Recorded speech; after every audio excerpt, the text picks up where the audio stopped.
Yes, indeed. Those were pleasant tunes. And welcome to the Leafcast. I gotta get that out of my mouth. We are a first-time reader show based on the epic fantasy series The Wheel of Time by Robert Jordan. My name is Ryan, and joining me as always is my brother Dan and special guest star, the artiste extraordinaire Joe from Twatcast. Ladies and gentlemen, the gathering storm is coming. If you're in Florida, you know exactly what we mean. Please, if you are fleeing currently, I hope we are giving you some respite. If you're battening down the hatches, stay on until your Wi-Fi is gone. Everyone, All right. This is episode 175, and we're going to discuss the prologue through chapter 2. Ryan is correct. You should batten every hat you have.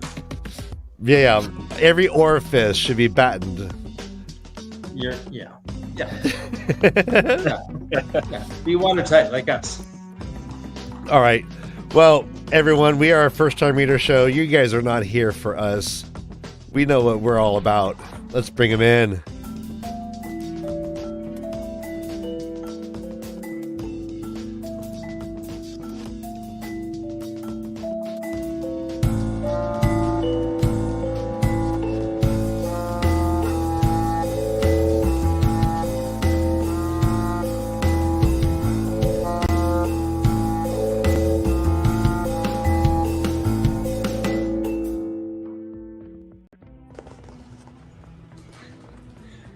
Trouble has arrived.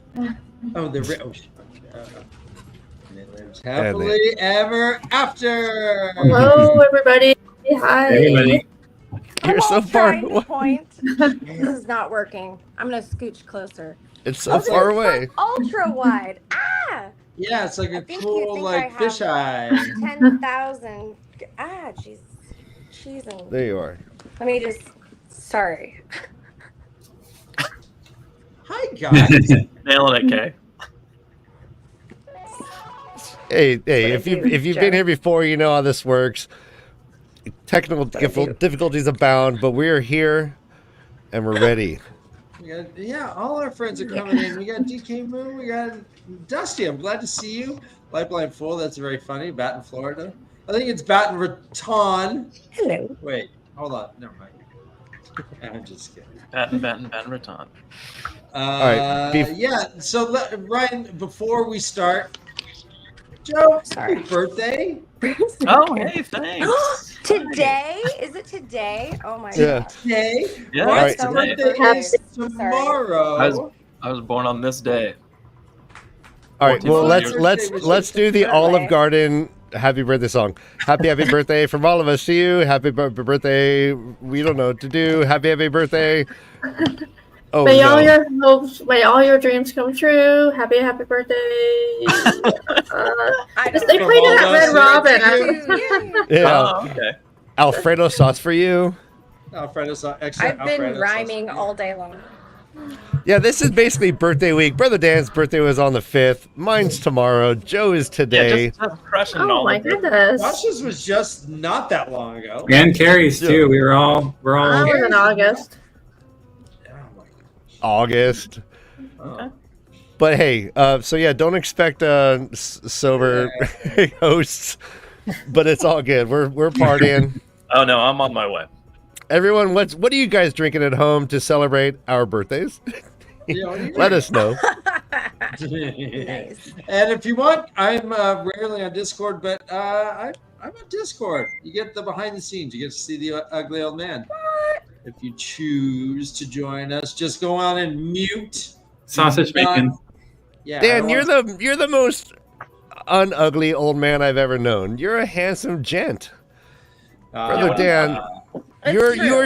you're That's stately and understated That's in true. every way.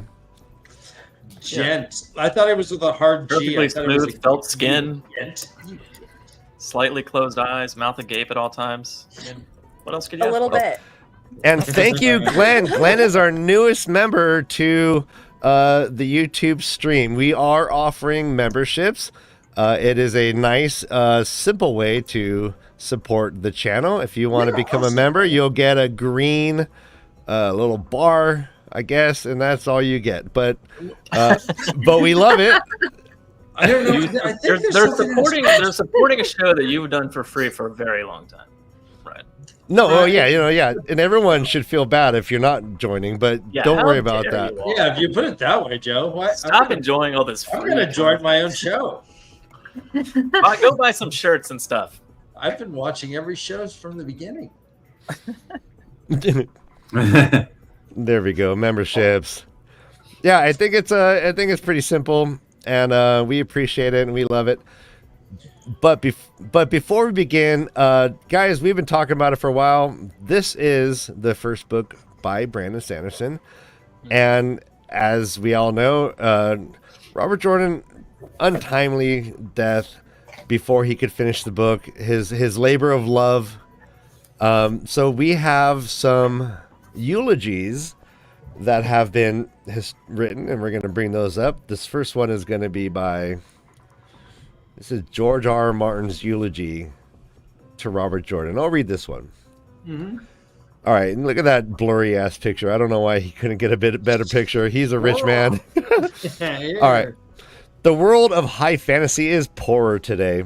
James Rigney, better known as to fantasy readers as Robert Jordan, has passed away.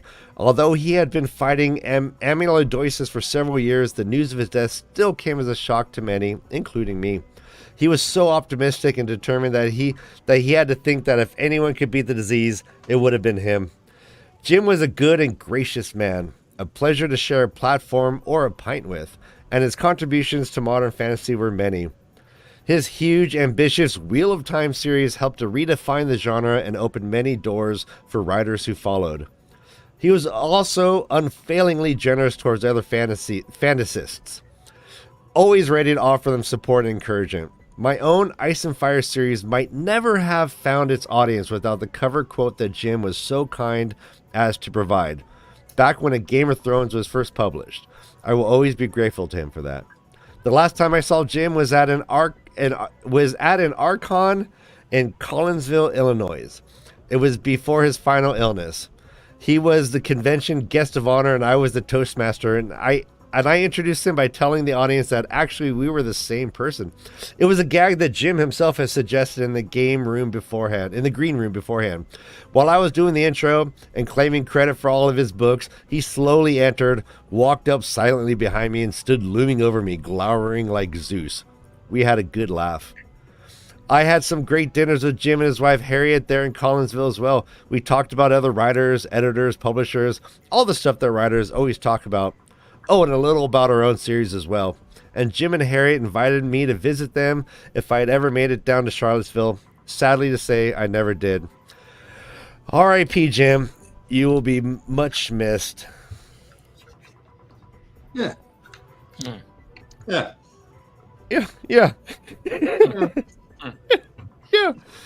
I like that. That's really sad. Yeah, This was really sad.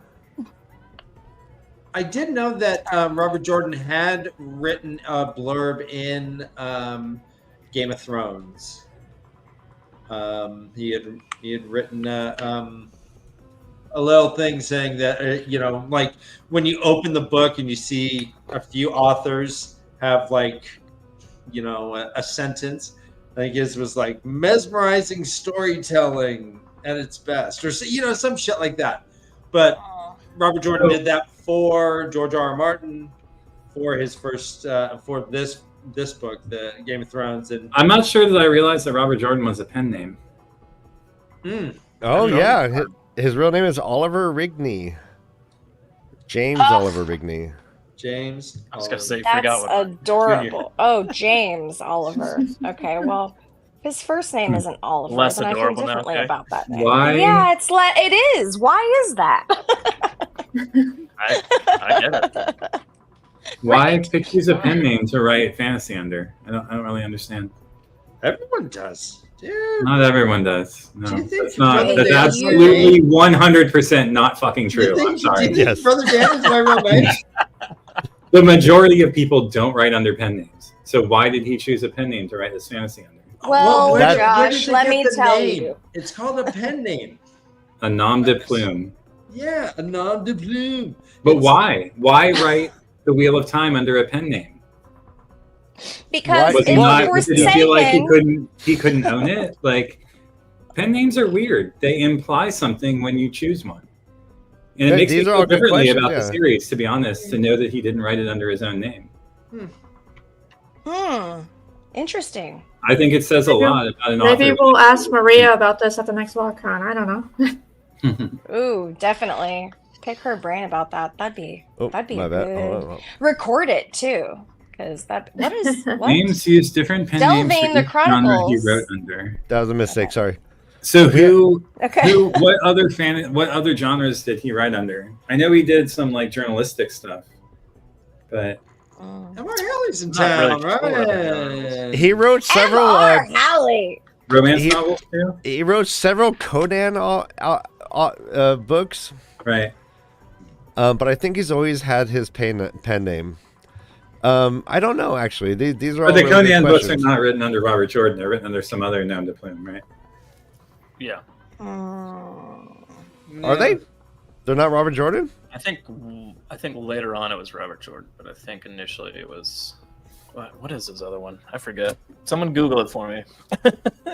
All right, check. No, but they're written. I think you're right. I think they're written under a different name. I can't remember what it is anymore because I never read those. Okay, this is where my mind Shalar. goes. Can I just say? Can I just Yeah, say go. something? Lay it on. You can say whatever you want. We're don't say that. Okay. Well, where my mind goes is like this. Why would Robert Jordan even want to like be conspicuous at all about this? So he must have some sort of reasoning to think that the Forsaken are definitely coming to life. Things are going to happen, and he's fucked if that's what happens. So there's some essence of truth to this. You can only live in a story you write and create in this world building stuff for so long before you it seeps in and things maybe tangle. I was kidding, but it's we'll fun get into thought. it. We'll get into it more, but this book itself is co-written. It's Robert Jordan and Brandon Sanderson, and it's not just because it's Robert Jordan's world. But apparently there were many notes, many chapters and paragraphs and phrases that were typed out that were used within these last three books. It looks like he wrote under Robert Jordan for Conan too, for what it's worth. Yeah, he did, but I can't. I swear there's another one for some reason for something. All right. I thought he wrote some like nonfiction or something under. Yeah, what it suggested from Glenn that it's a Harlequin romance. Yeah, there's not. Yeah, Glenn, a new member to our YouTube. Thank you. All right, real quick. So we have one more eulogy, and Brother Dan, you want to read this? This is actually the eulogy that got Brandon Sanderson's Harriet to agree to have him write the final book. So Dan, start off. Yeah, I shall. All right. My career, like many young fantasy authors, has been deeply influenced by Robert Jordan, and I find his passing to be a tragedy for the entire community. I still remember the first time I saw Eye of the World on bookshelves. I was at my local comic store, which was a place where I bought my fantasy books. I went to buy the next book in the Guardians of the Flame series, and while browsing the new paperback shelf, I saw this huge fantasy novel there. It was so big that it scared me, and I didn't buy it. This is particularly ironic for me, who now regularly publishes books of 250,000 words or so. Humble brag. Still, I can almost feel that moment, standing and holding the book in my hands, listening to someone play an antiquated upright of Kadash in the background. I has such a beautiful Daryl Sweet cover. I'm often down on him as an artist.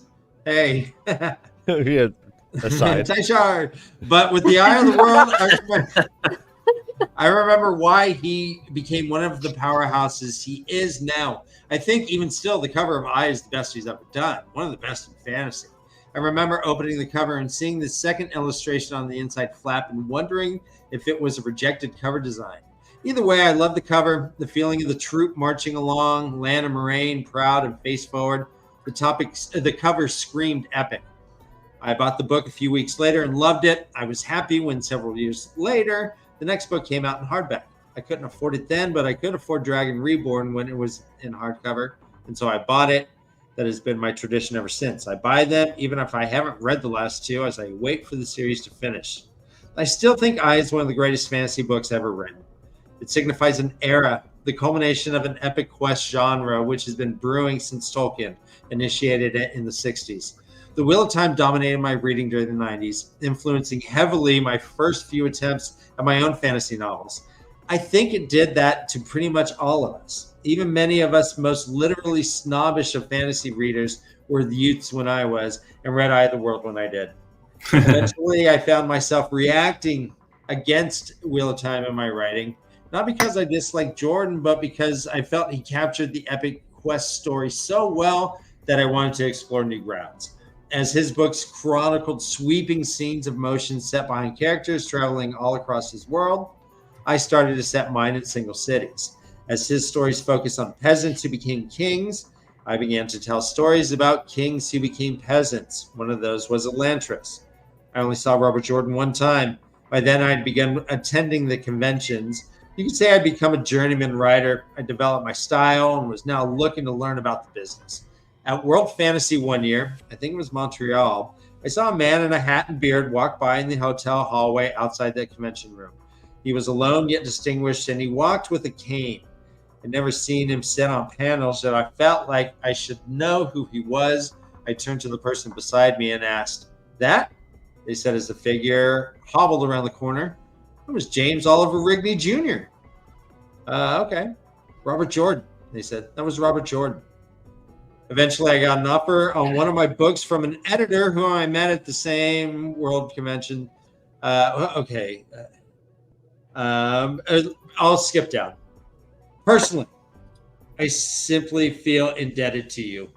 You showed me what it was to have vision and scope in a fantasy series. You showed me what could be done. I still believe that without your success, many younger authors like myself would never have had a chance at publishing their dreams. You go quietly, but leave us trembling. Brandon Sampson. I didn't want to get into this. I don't think I've ever heard that. I've heard about what he wrote, but I never actually saw what he wrote. So that's pretty awesome. Mm-hmm. Mm-hmm. So it says on the Wikipedia page for Robert Jordan, he published historical fiction using the pseudonym Regan O'Neill. Oh yeah, Regan Western as Jackson O'Reilly, and advanced criticism as Chang Lung. He's Chang Lung? Yeah, Chang Lung. He claimed about that one. He sounds also like something you picked up in Vietnam. Sounds like it. Oh, He no. also claimed to have ghostwritten an international thriller that is still believed to have been written by someone else. Yeah. Sorry. Good job. Cough that out. Yeah, no. Oh no. Chang Lung. Oh no. Yeah. I was just watching How I Met Your Mother the other day, and there was a woman named Cook Poo. Oh god, such a funny storyline and so not important or appropriate to the story. Cook food's funny though. That's funny. So, Josh, Right? He's like, okay, Yeah. who made up a fake name? This used to be good, like Seymour Butts. Sorry, Ryan. as you're talking about pen names and what have you, I feel like, I can relate in a way. Being a puppet frees me, and I wonder if being a pen name freed him to be able to write without like being unfettered in a way. Like, apparently he's a very private person, as someone said in chat, and maybe that allowed him to be the pervert that we all know and love. Does this surprise you guys that he wrote? Haven't seen Sanderson say jerk erect once, which was really disappointing. Does this The surprise Ty you? Shar count is majorly down. You right It now, is Right? like- So down. Like, I'm so bummed. Yeah, Chris has been in mourning. Like she tantrumed out of the room when I said, "Hey, watch out, Super Mormon's writing," and she's like, "No!" and ran out of the room. So he did dance That criticism. What do you think that? What? What? Dance criticism? I'm sorry, you're gonna have to elaborate. What? Yeah. Maria's told me about it before. I can't. There's some It's a very journalistic- normal reason, and I can't remember what it is. It's a journalistic, No. technical criticism of dance. What's confusing about Yes, it? no. The confusing part is Brandon Sanderson did this? No, that was Robert Jordan. I mean, is that something that Oh. you would have expected? That he No. also wrote dance criticism? I would not Never. expect that. He was a dance critic, so under like the he name- went to under the name performances Chang Lung? and did he really go to like dance performances and then write Yeah. what? Journalistic. A He wrote review? journalistic stuff about them. Yeah, journalistic reviews. Yeah. But how does he know? So did he does he take know? How ballet? does Did he he know? do tap? That's Did he what do I'm asking. jazz? Did he salsa all over the place? Like what is How his come there's not more dancing in the wheel of time? You don't have to Right. dance. Good point. Thank Good point, Karen. you. He walked This with a would be cane, so but much easier to read. no one knows that when no one was looking, he would use that cane like Charlie Chaplin and start dancing around. Just like Right? it was like Buster Keaton He's with just these singing in the rain all over the place. And nobody even knew it. It's Wow. just a Willy Wonka Wow. thing, and he just rolls over and doesn't even. Totally. Ta-da! Georgia. So I don't. This no Just to be Now clear, eat this with the- candy, child. Guys, We could- this is fine. I was just saying, isn't it surprising that he wrote fantasy novels? Conan, kind of a surprise. Dance criticism? What? What? That's all. That's all. All right. doesn't really. I mean, he was a journalist. I mean, he writes very journalistically. I'm not surprised that he had critical nonfiction of some type. No, That is- I am that is very a good point. surprised to dissect dance, any kind of dance. Chris, is but that's really because you're a hard dancer. unless You got to you know approach it. it. Not necessarily. No, you don't. That's Marissa, he might Yes, have written you about do. you That's and how you don't you know think it. about it as a dancer, but Oh, that's yes, not how he people was who go to opera. You don't need to be an opera singer to criticize opera and write about it. Dance is the You same way. should. You should need to be. You I'm should going to need to have disagree some of with that. you. I'm going to friendly disagree with understand. you, but I understand that, Joshua, and how it could be more of like an audience, like a person going to the thing and that experience and what that's like authentically from a non-dancer point of view, from a non-opera singer point of view. I get that. We need Right. both, for sure. But it feels weird for that to be like such a big element of his story. And well, it's not. it's He did just says because he's a he good wrote maybe writer, one because he can criticism. write well. Oh, says one? he wrote- Okay, that's better. He wrote dance criticism as Chang Lung. How many there were and how often he did it, it doesn't say. Yeah, that's another thing. I mean, South Carolina. I mean, So are inconspicuous. there dance troops just lining up to get into dance? Charleston's very artsy. And All right, Cheng wait. Lung's like, yeah, I'm pretty busy. All right, but back to Bum, comic. bum, Bosm Saho says RJ did say they were commercial considerations to the pen name, as if Oliver Rigney is not a fun name. He also says it protects his family, which is interesting because he became such a public figure going around signing books like in every Yeah, but he did that town. as Robert Jordan. Yeah. You're right. Oh my gosh. You're right. And no, I just like, I don't know what's worse, like him writing dance criticisms or people reading dance criticisms. You know, Elton John. That's What? That's not his real name. Excuse me.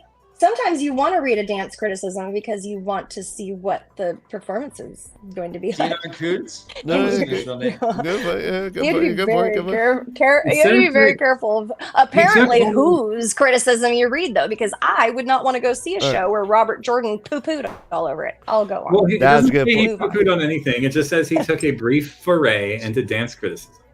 He did one. I just All right, wouldn't Joe, even can you- be can- excited. can you No, draw- I want to say something. I want to say something else about the Wikipedia page. Yeah, hit Nothing it. here agrees with the theory that Harriet decided for Brandon Sanderson to write the next books after reading the obituary. It says, in fact, quite the opposite. And there's footnotes about it, several of them, saying that she read the first Mistborn novel, and that was when she decided. Just to be clear. Do you think she read the Mistborn novel after reading the eulogy and then decided to have him? Hard to know. That's what I was gonna say. I mean, if you listen to the audio, if you listen, the audio books, You're funny. do have a passage from Harriet talking about it. Well, I and mean, she- I've been Yeah, I told- mean, there's And been she several talks about, interviews. She talks about the eulogy. Yeah. Team Jordan has literally said so that. Maria It's talked not about technically a it. eulogy. A eulogy is what's read at Mhm. a funeral. This is an obituary, which is different. Yeah, Josh is bringing the heat. All right, Josh. Really, I'm I have sorry, so I'm my just gosh. saying. Eulogy via Let's go. blog, Josh. Eulogy Josh. blog. Yes. A blogogy. We feel so sure of ourselves, and then you just stomp us into bits. Right to bits. We're like confidently saying something we feel Stomp us, confident saying, and then you're like, "That's not it, actually." I mean, I'm just saying. Facts are facts. No, I love you, Josh. That's why we keep you around, because No, that's not an effigy. fact check. It's simply a bonfire. It's a I'm not good, you bonfire. Googleizer. It's a cyclone, not a So such so an now that we've AI. talked lots about Brandon Sanderson, how did the you two ladies feel about Brandon Sanderson as the author of these books going forward? Now that you've read a chapter and a prologue, good, bad, you like it, not like it? Well, you guys know I struggled the first day. I read a few pages and then I had to stop, and then picked it up again. And I immediately noticed the changes. Like the sentences were shorter, the pacing was different, the word choices were different. I mean, it took me a while to adjust, but sorry. and then it was smooth sailing after that. So Yeah, and the first point of view is a little jarring and not like how Robert Jordan writes per se. And Sanderson was the first one to say that I'm not trying to write like him. However, Well, that I appreciate that. but Ryan and I were talking about it, and I mean, like the Egwin chapter read like an Egwin chapter. The Rand chapter to me read like a Rand chapter. These Wait, what Egwin chapter? the chapter 2. Really? Wait, did you only read chapter 1, Josh? I only read chapter 1. I thought we were only reading the prologue. Okay. Let's go. Hey, that's fine. We're gonna do chapter 1. That's all good. Hey, everyone. Speaking of Carrie, like if you don't know, I'm putting it in chat. Our Discord has a special channel where Carrie is putting her thoughts down each chapter as she reads them, and so if you want detailed like play-by-plays of each chapter, you can find her special little what do you call it, channel. I'll write a summary, and then in the summary I'll be like, "Oh my god!" and then da-da-da-da-da. Oh shit! Like da-da-da. It's just funny. And this Yeah. You can tell it is very reactionary. You're like, I can't believe what I just read. I gotta type it. I love that, Carrie. That's so Yeah. cool that you're doing that. I have no discipline to do that, and I can't even maintain an Instagram page. So kudos to you. That's it helps amazing. me I'm so remember glad you're what doing we that. read. Yeah, that makes sense too. That makes sense too. So many. We will not discuss the Egwin chapter, I promise. But I was gonna. Gosh, dang it, I Josh! was gonna. You know. I was gonna. I mean, we will. We will. I can Josh just won't try know to what read we're it talking while we're talking. We'll He's the forgive you. best We'll scammer. forgive you. I thought we had talked. I had written down prologue in chapter 1 at the end of my last book. So That's what I had, but yeah. He had But I did switched learn. it after. oh, you changed it, Dan? I think towards the end of the train, he changed At the end, I was like, you know what? No, we'll do through chapter 2. Oh, yeah, I didn't catch that. So, but that's cool. That's cool. It's no big deal. But let's go ahead and jump into the book, though, shall we? You guys are being way too nice. It's a huge deal. You There's dropped the ball, a Josh. lot to talk should be paying about. I know, attention to Josh. everything. Fuck you. Seriously, Dare Josh. Don't come back. Normally, I next week. read There's past no where we point. talked about, so this might be the one time I didn't read far enough. Right. No, How dare you. I know, right? Spoiler alert for Josh. Spoiler alert. There's more spankings, but we'll leave it at that. Okay. All right, so I'm gonna zoom in. I'm gonna zoom in on you, Carrie, so we can see the book cover. Okay. Oh, you yeah. have the OG. So I was book gonna cover. ask the audience. I think I have a first edition. Can anybody clarify what it means to have a first edition? Because I mean, it it says should in here. say in there if it's a second or later. It might not It say says- it's a first edition, but it would say Can second. anybody? I don't know. It's probably blurry. Oh, that's says impossible. first edition, Maybe take a it says photo. First edition, November 2009, and it has a 0 and it has a 1 on the number line. That is the first edition. That's the one that when it came out. Do you have the little that's fake one, yeah. signature on the title page? Should be there. Yeah. Yeah, that's first edition. That might be in the second edition too. I don't know. Ooh. But that's for sure. This was the last book I purchased with the old artwork. All my other copies have the newer stuff. So. Oh my gosh, how fun! I bought this when it came out, but I knew I couldn't read it for a long time. Oh my god, you're finally Okay, there! take me out the screen. No, but they want you to hold the book up. We want to hold up. All right. Okay, cover. Oh, cover. All right, hold on. Oh no. Who's doing What are you what? Damn, what are you doing? Okay. Unfold All right, that, Carrie, so we can this see it. is the original cover. I don't know if you've seen this, Josh. It's Rand with his stump. Can you open it, Carrie, so we can see both sides? Hold on. There you go. There you go. Look at all those soldiers. Okay, so it's Okay, Rand who's that in girl? front of the house holding up his stump. Dragon tattoos showing. A bunch No, of he's not, soldiers. specifically not holding up his stump. Right, Yeah. the left hand. Oh, his stump is in the other arm. Okay, it looks like a stump from here. I don't know. I guess it's a fist that's closed. You can see the dragon on his arm. And there's a bunch of Shanshan soldiers with their beetle caps on, looking at him. That's some like. And that must be. It can't be Min in the background because she's not wearing pants. It's Avienda. That's Avienda? Yeah. What? It's I'm Carrie. 90% sure. She's Hey, not Joe, wearing we're not pants. answering their It must be questions. Carrie. Oh, sorry. That's Avienda. Interesting. Who knows? Are you Who wait? Are you knows? sure these are Shanshan? Are they not We the don't soldiers know. that Rand has at the manor house? in I mean, chapter one? possibly they look like. I mean, Who they knows? look kind of like beetle helmets to me, but I could be wrong. Obviously. All right, I will show mine. If you want to, someone pop. I got it. There you go. Oh yeah, that's good stuff. What is I like the that? dragon stuff. Yeah, what are we seeing? I mean, it's no stump of a fist, but we've got claws. Like, why does Rand look like shit and all the other parts of the art look okay? Did they just? They're like, oh shit, we forgot to draw Rand. Like, Listen, Daryl K. Joe, Sweet what's was an your opinion aging of this? artist at that point, you know, and he's phoning it in. Oh, they're all poorly proportioned with Fair. misshapen faces. Like, It was like, how And many he of looks these like 20 books years older are there than he is. gonna be? Here's Rand, and he just threw some paint on the canvas. Oh. and sent it to him. sorry, Uber. That's a Drakkar. Sorry. Oh, Okay. Ew.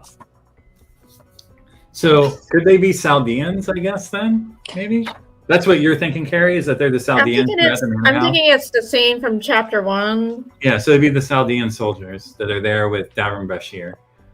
Mhm. And let's see. And from what we heard was Avienda was on her way to meet him, but she hadn't arrived yet. Why would Avienda be there though if it's chapter 1? He can only feel her There was moving a- towards him with Yeah, what's his fuck? maybe this is further in the sequence when they go back to Rand in a future chapter.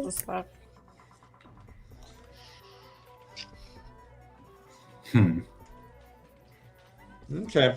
Let's jump into this. This is called The Gathering Sorry. Storm. It starts. There is a note that we won't really talk about, but it was Brandon What? Sanderson. Hang on. So what is that black thing that's on the cover? Black thing? See, There's there's a that hole? like black hole mound. I don't know, whatever it is, on the ground In what? on the cover. Oh, in on looks Carrie's like cover? All right, we're popping you back in, Carrie. All right, hold it up, Carrie. Behind Rand on the ground there's like a. Open the cover of the book. Sorry, turn towards the side. My lighting is all bad, guys. Come on. Oh, maybe it's just the doorway. I don't know. I guess it's just the weird. It's like the way it was reflecting the light or something. It's a weird way to show the door. It almost looks like a hole was blown through Yeah, it. it does. That's what I was looking at. It's like it looks strange. Huh. Oh. All right, gone. All right. So it starts with a note from Sanderson, pretty much saying, "This book is Robert Jordan's, and it is ours collectively. Thank you." So he's like, "If you don't like it, it's not my fault." Like he looks like he's like old man yelling at the sky in that pose. Yeah. Like old man shakes fist Exactly at what he's sky doing. kind of moment. Like I wonder what pisses him off so much that Wait, he's doing this that. prologue? What is this prologue? It is the "Get Off My Lawn" cover. It's absolutely the get off my lawn stance. Get off my lawn. Oh no! There is a little quote: "A Journal of the Unknown Scholar." Entry for the Feast of Freya. It was a weird feast of.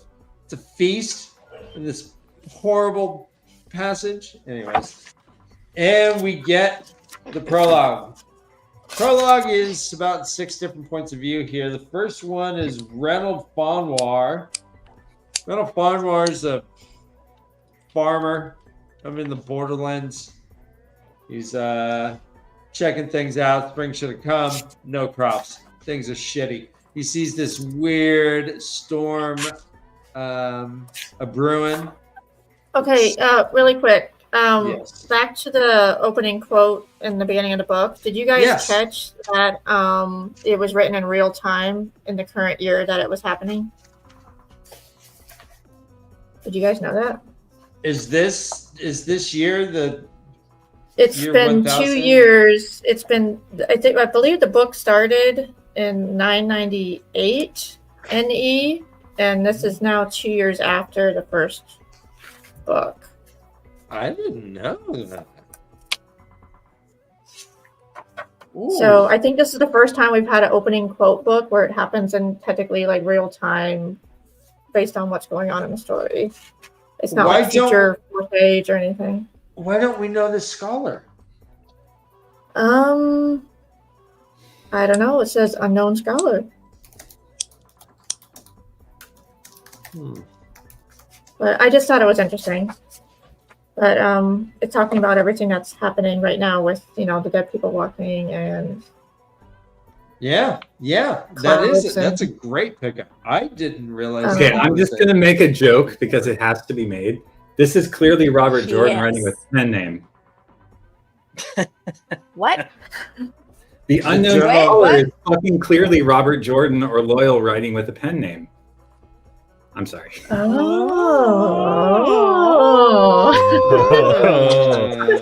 Oh, peel that onion back. Yeah. That's very good. You know, when you Alright, peel so- an onion, you just find more onion. You just start Josh. crying, actually, Ryan, is what you do. Oh my Did you God! smell? Did you make me Seriously, cry? seriously. Thank you. That is exactly how I feel. When Josh pulls back the layers, I feel like crying. Carrie, that's a really good pull. I didn't notice that either. What do you think that means? I don't know. I just thought it was interesting and noteworthy. It means that we're in the end times. Yeah, I mean, Right? the freaking storm is coming. And I just want to say, before you jump into the whole first POV, that this POV really freaked the crap out of me. Like, it was just so creepy and... Yeah. Yeah, it was so Nice. good. Yeah. If A you lot like of- this, Yeah. I can't wait for you to read The first one?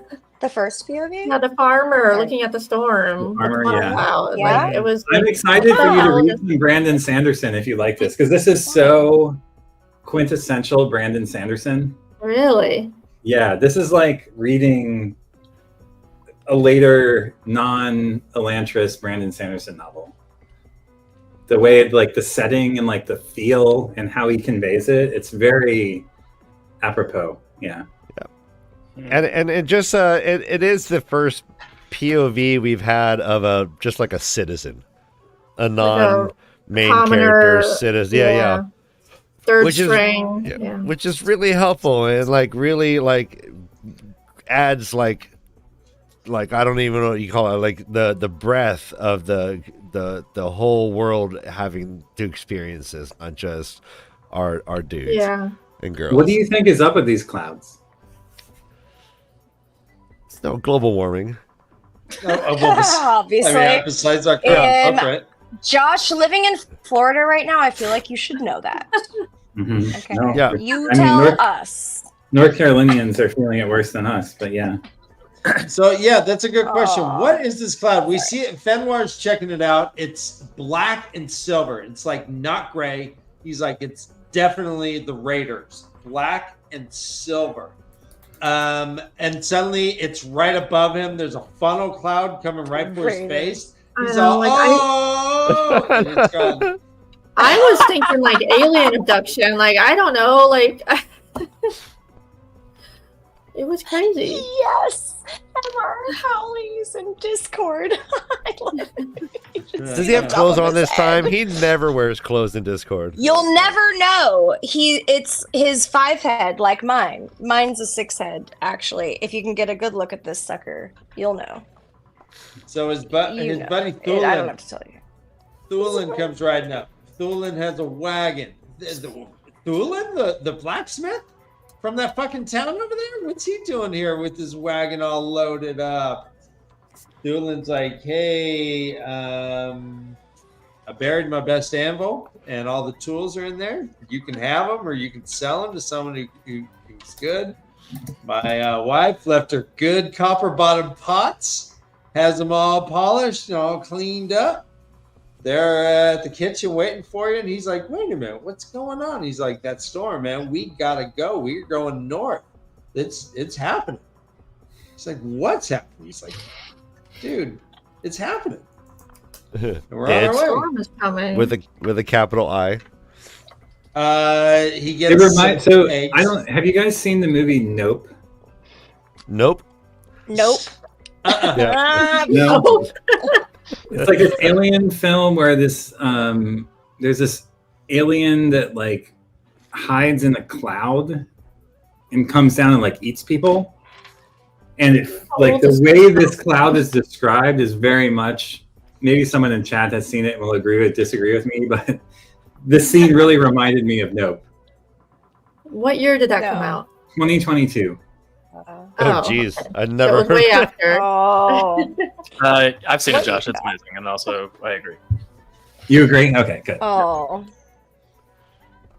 Thank goodness there's another intellectual in the group that can bounce off of It's a Josh fantastic little movie. You bit, should see it. It's a really Good feeling. fucking. I'm Get out. teasing, It's a really puppets. good You guys alien are just movie. playing a part.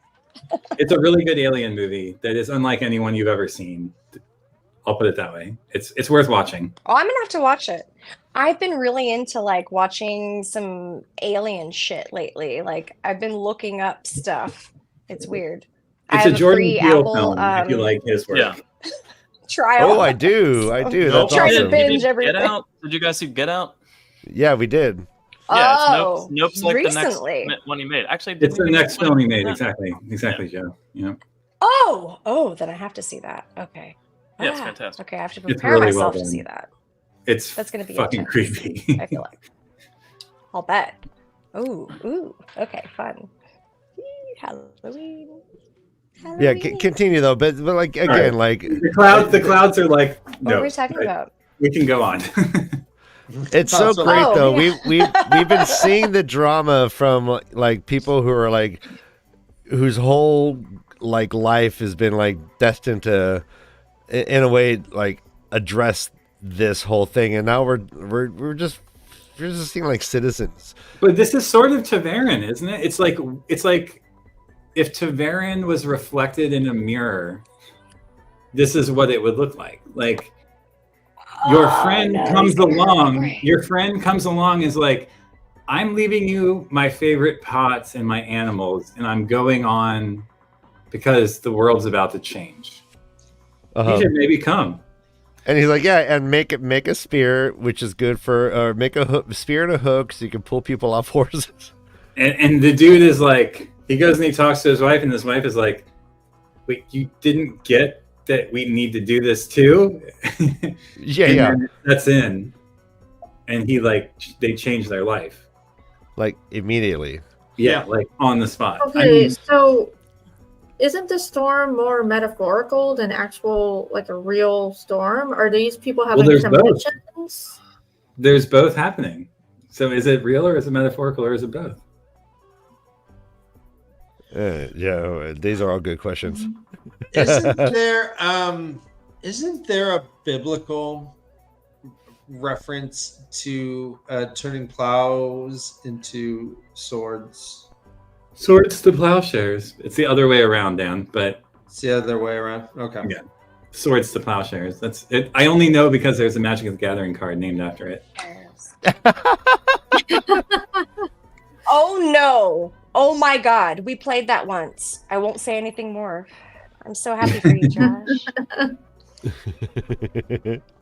That's so yeah, they see the clouds. What's his name? Thulin. Oh, shit. I can't. Thulin. Thulin's like, yeah, okay, we out. it's like saying Sulin with a lisp. You know, you just can't quite get it out. Thulin. It's like, say it like a 3-year-old. Thulin. It's ridiculous. I don't know why this person is named this. I had to go to the book. Hearing the audio was really fucking me up. I was like, why? What is happening? Yeah. Josh, that's one of Glenn's favorite cards too in Magic. It's a great card. Oh my gosh, so cute. I know, right? All right, I can't even. first time readers. Right can you pronounce our friend Reynolds' wife? Her name is Auaine. Pronounce this. Oh yeah, where is that? Wait. In the, Wait. AUNAIE.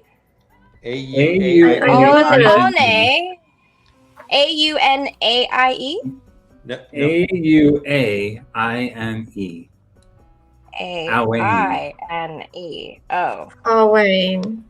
Owain. Owain. Owain. Noah.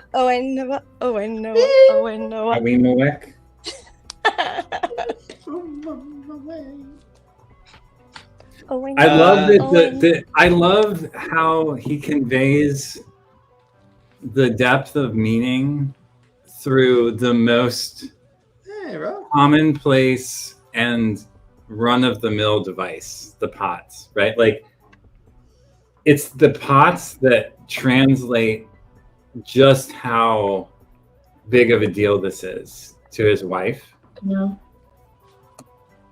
Right.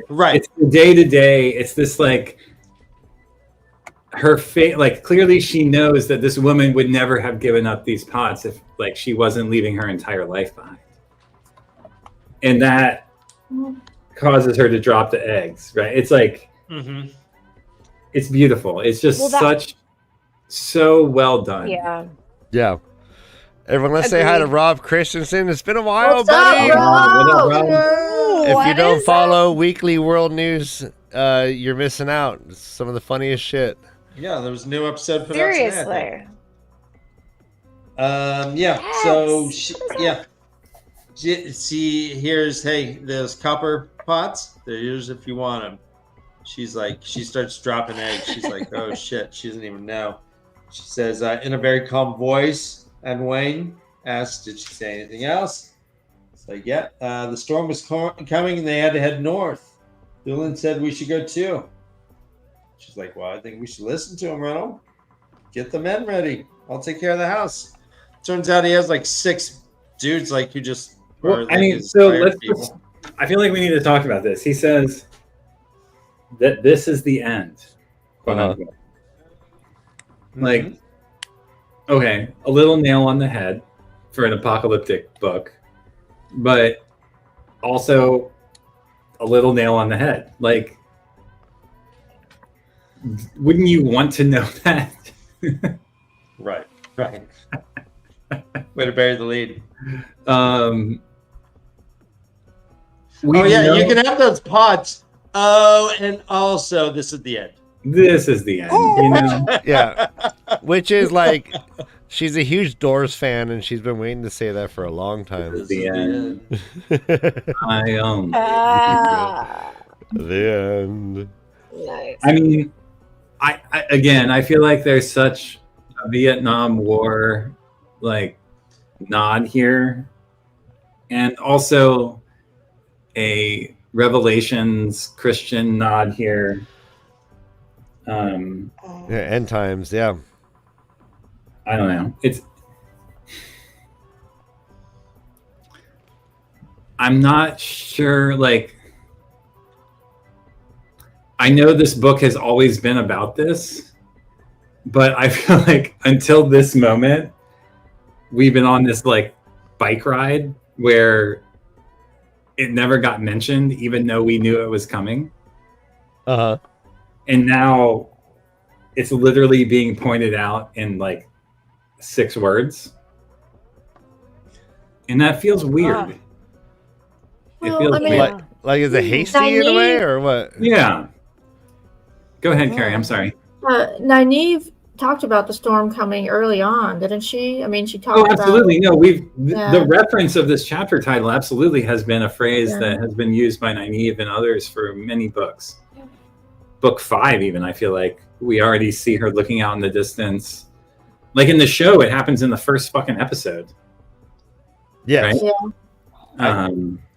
But to hear said that this is the end, like we've known that Tarmin Gaiden means the end. Yeah. But no, you're right. The Robert Jordan puts things, I think, much more discreetly. Like he weaves them kind of into his language, and it takes longer to understand a sentence like that. I feel like so far, anyways. Like I think that. So this is like more deliberate and more in your face. It's like straight to the point. Yeah, it's crazy. Yeah. But let me ask you. You had mentioned Tavernus earlier, Josh. Yeah. There's a little paragraph here. It says, Thulin was right. The crops, the skies, the food going bad without warning. Even before he'd spoken with Thulin, Reynolds had known. Deep within, he'd known. The storm would not pass overhead then vanish. It had to be confronted. Yeah. But how is this the Tavernus coming through? I mean, I guess it's the pattern, right? I mean, these people are seeing the pattern in that. That's why I mentioned Tavernus is like, I feel like what we see in this POV is the inescapable quality of the state of the world. I mean, as if seeing dead people walking or your food spoiling isn't enough to indicate to you that something is wrong. Like, this is the pattern expressing itself in a way that is inescapable for these people who are literally no name, unknown, run-of-the-mill, pass-you-by characters who will never probably see their names again. But we also got to remember that they are Borderlanders. They are. Borderlanders have been like dealing with this is their lived reality for quite a long time. No, I get that too, Ryan. Absolutely. Yeah. Ryan, I normally don't point out how hilarious our people are here, but Boar's Head recalled in Ranland. Oliver's ears fixed that Boar's Head.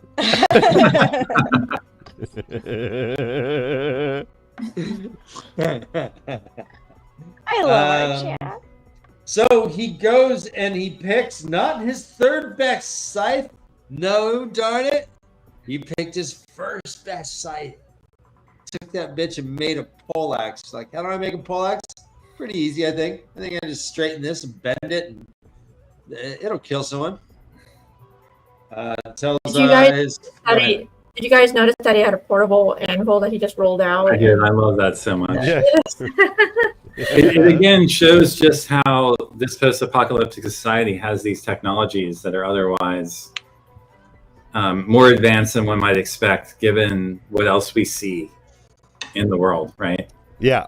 But it was it's because he talked about the area being so dry that it could be susceptible to fire. So the dust would catch on fire in the barn.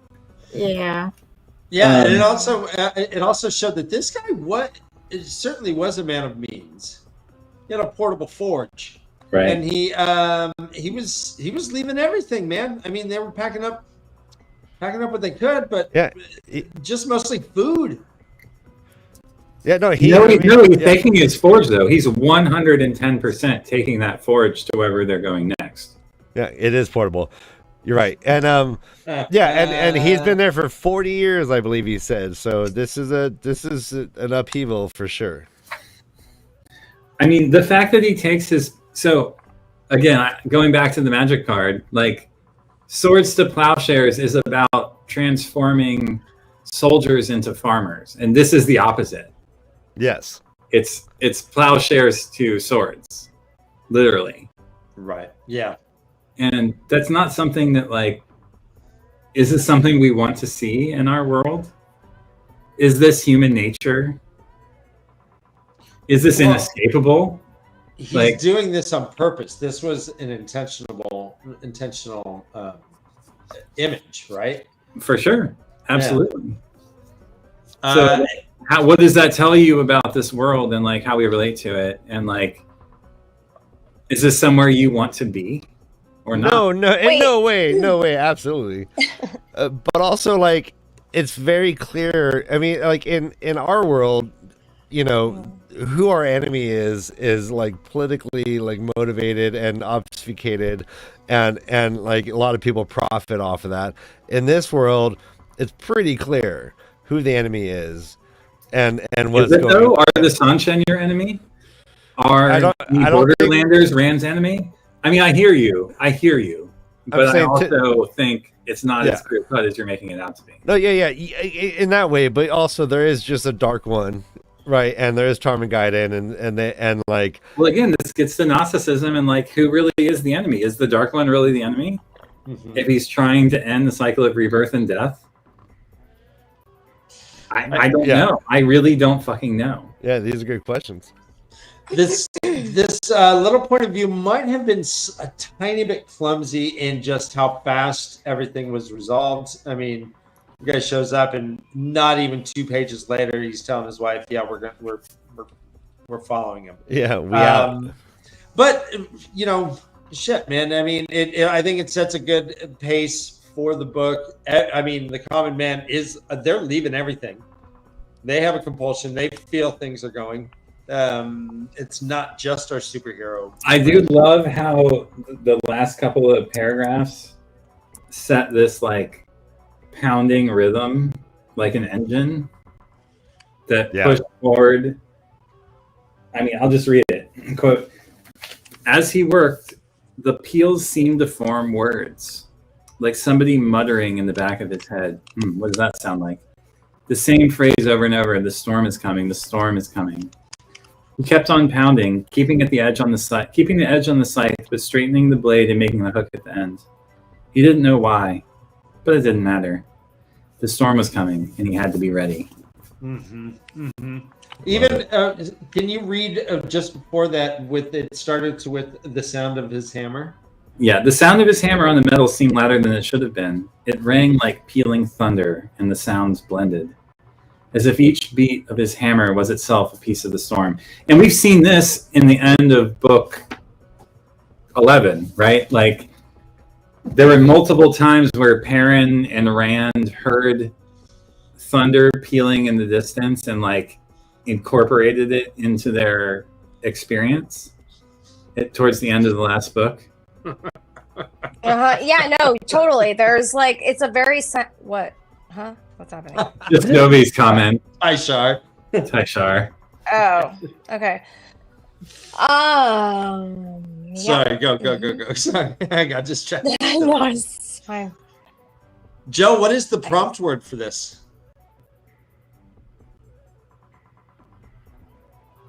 Joe, you're muted.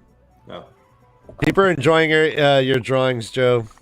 This is just so a storm with the storm. This is October. Okay. Life Blinded Fool, you've been missing out. Last several weeks, he's been drawing every show. So then we jump to Mr. Felendre. Is there anything that you guys wanted to talk about Reynolds? Ronald. Josh, what page are you on? Because 26. your paragraph. 26 in the We have the Amazon same book, Prime. I think, this time. Thank Amazon God. Prime. Yeah. Yes, I found it. Oh my God, look how easy that is when you have the same book as the smart one in the group. I don't know about that. Sorry, but the smart test. The smart test one. I don't know about that either, but We have maybe not. Well, maybe not the Carries here now, but you used Right. to be. So we'll see. Hey, I've been here the whole time, bitch. What? What are we talking about here? Girl. I love that we all bring our own perspective. That's all I'm going to say. For that. Yeah. All right. Is there anything else about Ronald? Now let's move. All right, we're on to Felendre. Felendre was one of the Soldom that was with Cimarron, a High Lady Anath. There was a few of them that lived. There was only like 6 of them that lived. And Randall Thor gives her a message. It's pretty much that. Well, what is the message? The message He still is... wants to meet with Tuon. And Wants he to wants meet with Tuon? Is it He mad? wants... Doesn't he want like peace in the land? He doesn't want to fight. He doesn't want to fight. Yeah, he doesn't need another war with the Shanshan going on while he's trying to defeat the Great Lord. Mm-hmm.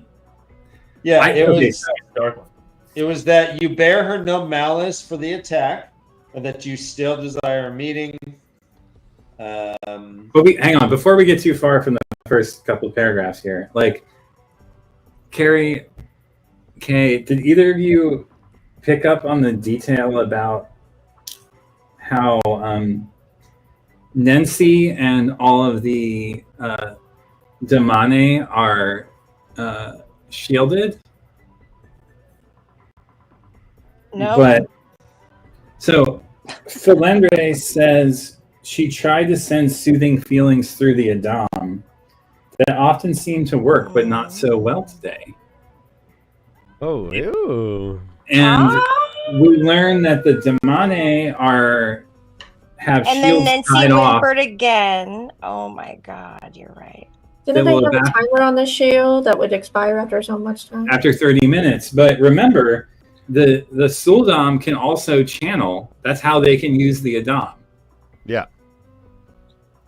So, Right. what does this mean? Like, this little detail made me really wonder what the demonic. They can Go ahead. both channel, right? Sorry, they can both channel, right? Yeah. Well, Sorry, the Suldam don't know that they they can channel, at least not in general. Obviously, like, we learned that Tuon already knew that, and that she's like, "Oh, I decided not to channel, therefore I'm not a bitch." But sorry, Josh, I just wanted to clarify.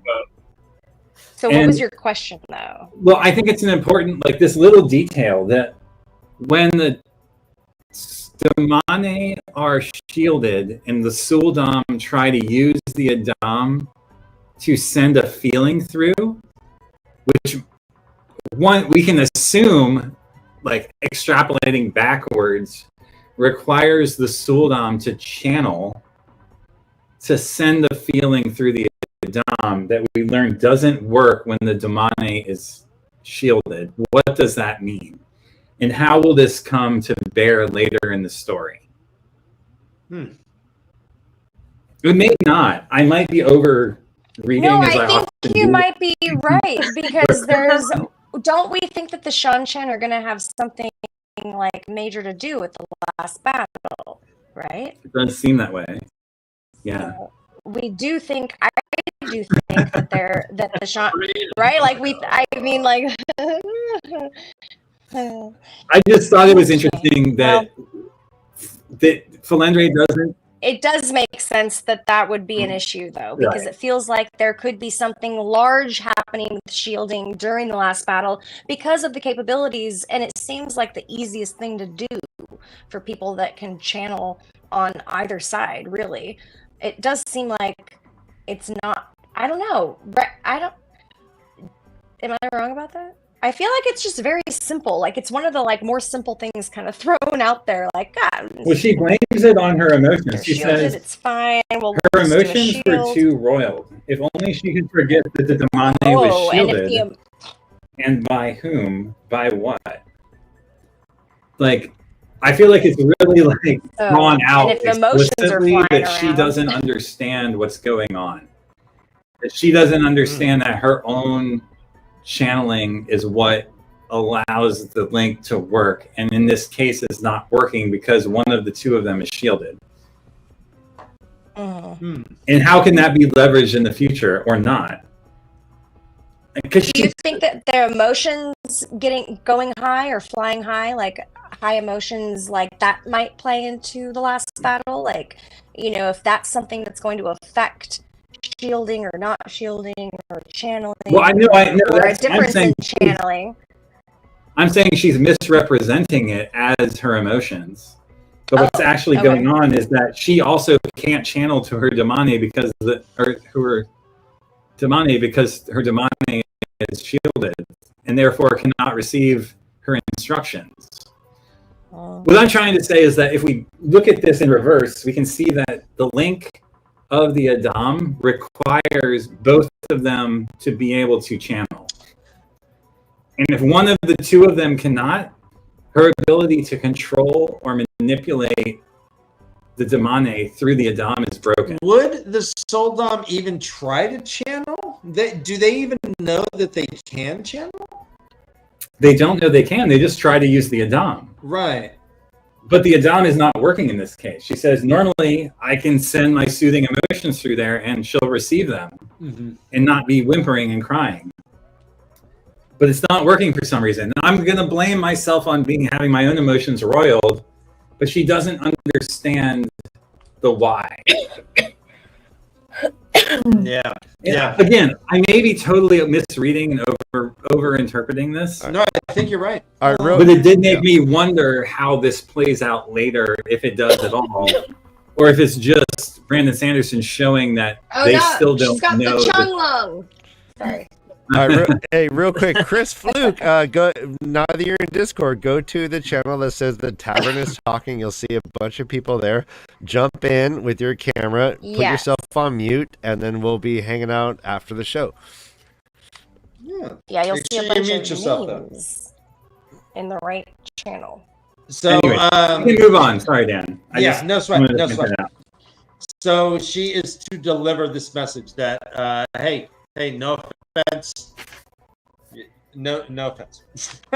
She also is like, clearly this man doesn't understand that I can't just approach one of the blood and tell them what I'm thinking. Right. She's like, I can't even look her in the eye. I can't even be in the same room, but I'll do it. Says also, quote, that you believe that there must be peace between our peoples, and I am to tell her that Lady Anath was one of the Forsaken. It's like, yep. And tell your mistress she can find me in Eridomon. I'll probably I'll be in one of the nice places in the mountains, like a nice place, not one of them dumps, like a chalet or a manor or an estate, maybe.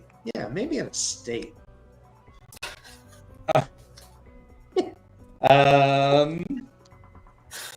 He's like.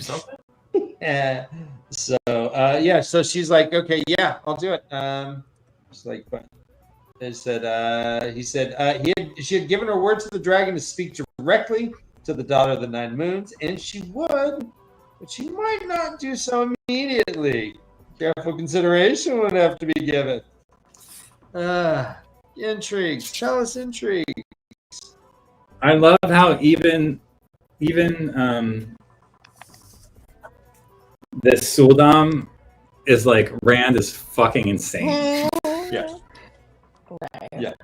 He loses a hand and brushes it off as if he lost the glove. It's just like such. That's so true. Mm-hmm. Such a clear expression of the depth to which he seems unhuman. Yeah. inhumane. Fuck, I don't know what the term is.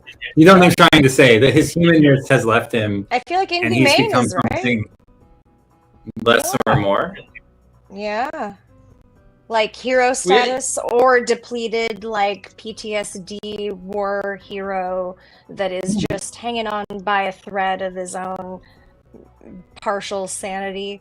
You know, it could go either way. It feels like, yeah. I also found a Taishar. I'm just so proud of myself. Okay. Good. Oh my god. Okay. Sanderson's a tricky one.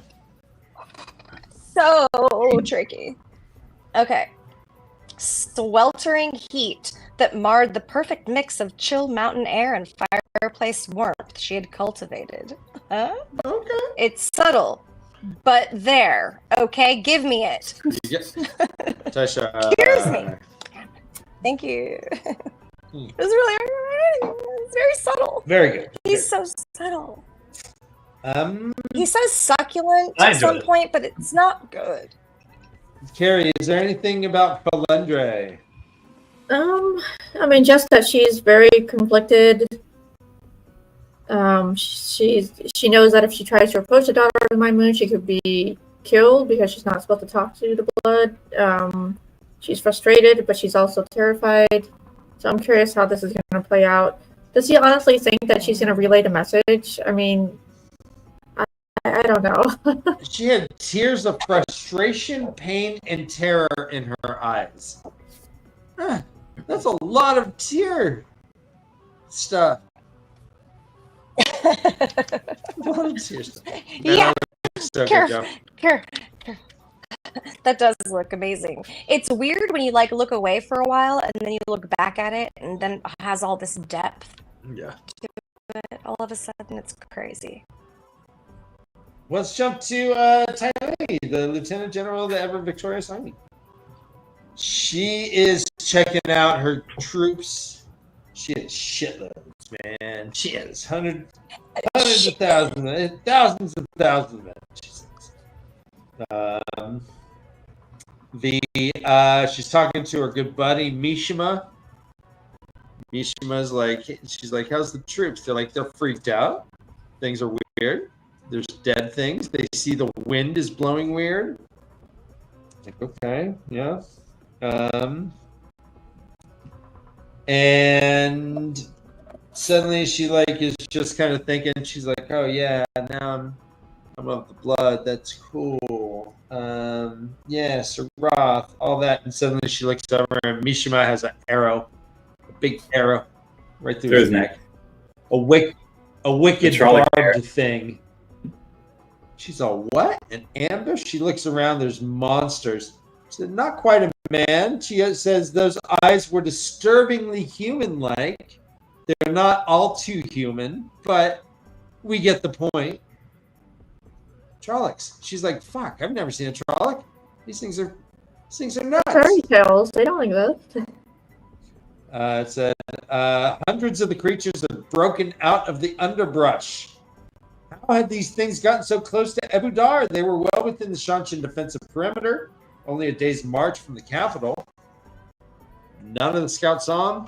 They were just fighting freaking Trollocs. So clearly this implies that not all the gateways have been closed of the ways, right? Yeah, unless they found a way to travel that we don't know about. Because the traveling wind, Jesus, Joe, that's awesome.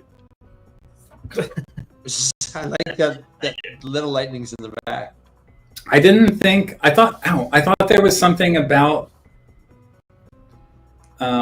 Shadow Spawn traveling through gateways that we talked about a few shows ago. Like, that was problematic. Because that's what I'm saying. If they try to travel through.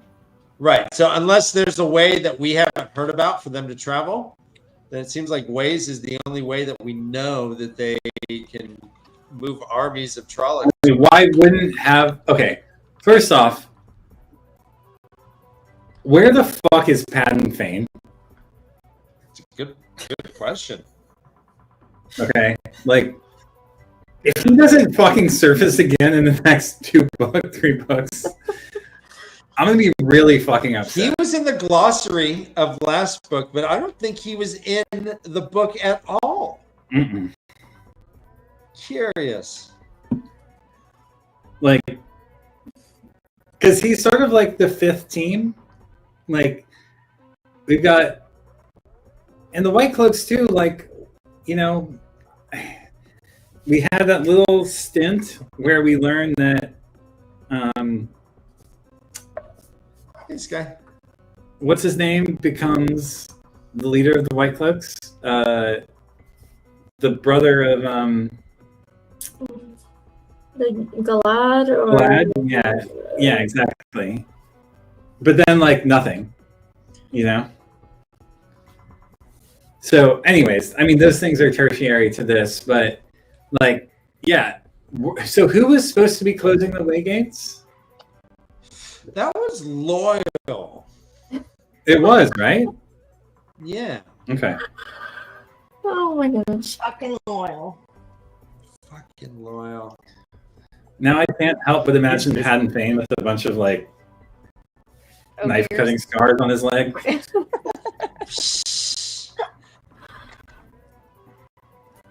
Yeah, do we assume that when Loyal is closing the way gates that he's doing so permanently? That he's Removing the leaf or whatever. and then where's the leaf going? Right up his butt. It's going to the way up. Probably. The way of this is the way. Is there anything else about this ambush that we want to talk about? I mean, they mentioned that it's been 2 weeks since they last were with Perrin and that battle that they did to help get his wife back. been. Yes. They are. What do you make of like the botanist talk? The trees?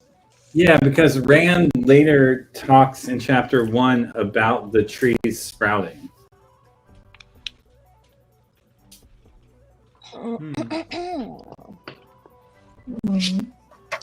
I did not think about it.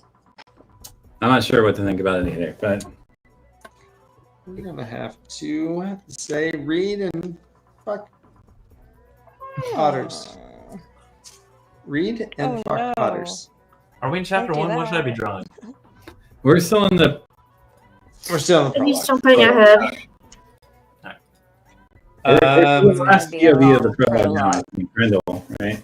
Yeah, we're about to talk Grendel. Always a lot. Did you anything else about that? The Trolloc attack? I just enjoyed it. I mean, out of the blue, somebody got killed, and it was pretty awesome. I mean, I like the battle stuff. I don't know why I'm so drawn to the battle scenes. You do like Because the they're battle awesome. stuff. I don't. I don't know that I enjoy them as much. I like the more. I don't know. I like the more like Cad Swaney, Moraine type of conversations where it's really confusing and you have to try to sort out little minute movements. Anyways.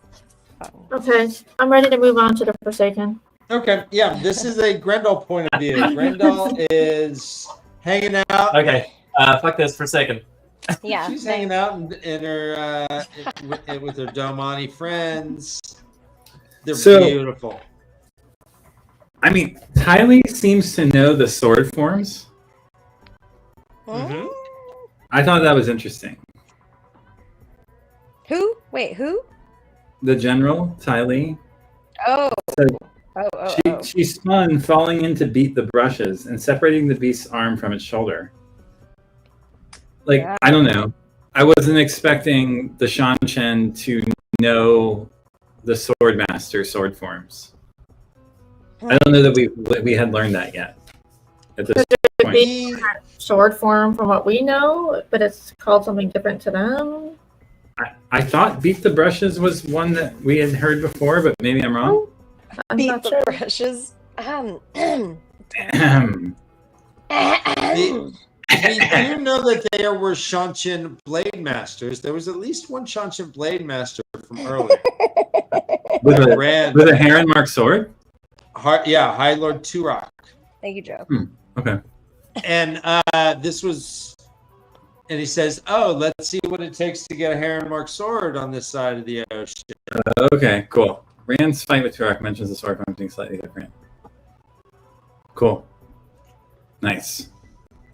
Yeah. Okay, let's jump to Grendel. Grendel is hanging out. She's just looking at her hot people all around her. Suddenly, a messenger comes in through a gateway. Messenger's fucking hot himself. She's like, "Woo-wee, look at all this hotness around me." It's like, "Hey, Morden." She's like, I know. Stand up straight. Look at those buns. Look at those calves. So she's like, "Okay, I'm coming." She goes there. She says she's on the second level of a deep black tower. The stone's drying in the burning heat of the city. There's rust-colored light. Clay-like ground is stained red from the iron in the soil. And she's like, "So it was the deep northeastern blight. It had been some time since she's been there. Morden seemed to have located a fortress of all things." She's not really sure where she's at, but she notices that the sun is like setting, and an air dome on it was like noon. What the fuck? Okay, so Thank you, Chronic and Chronic. so apparently there's like shadow spawn that even the soldiers of the shadow need to protect their crops against.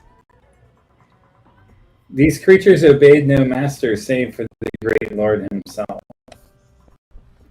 Like, seems like somebody fucked up a little bit. It's like German, government pictures. You know, they only listen to that one. And what is a blight strain crop? You know, like, I mean, I know what a blight strain crop is from how it's described, but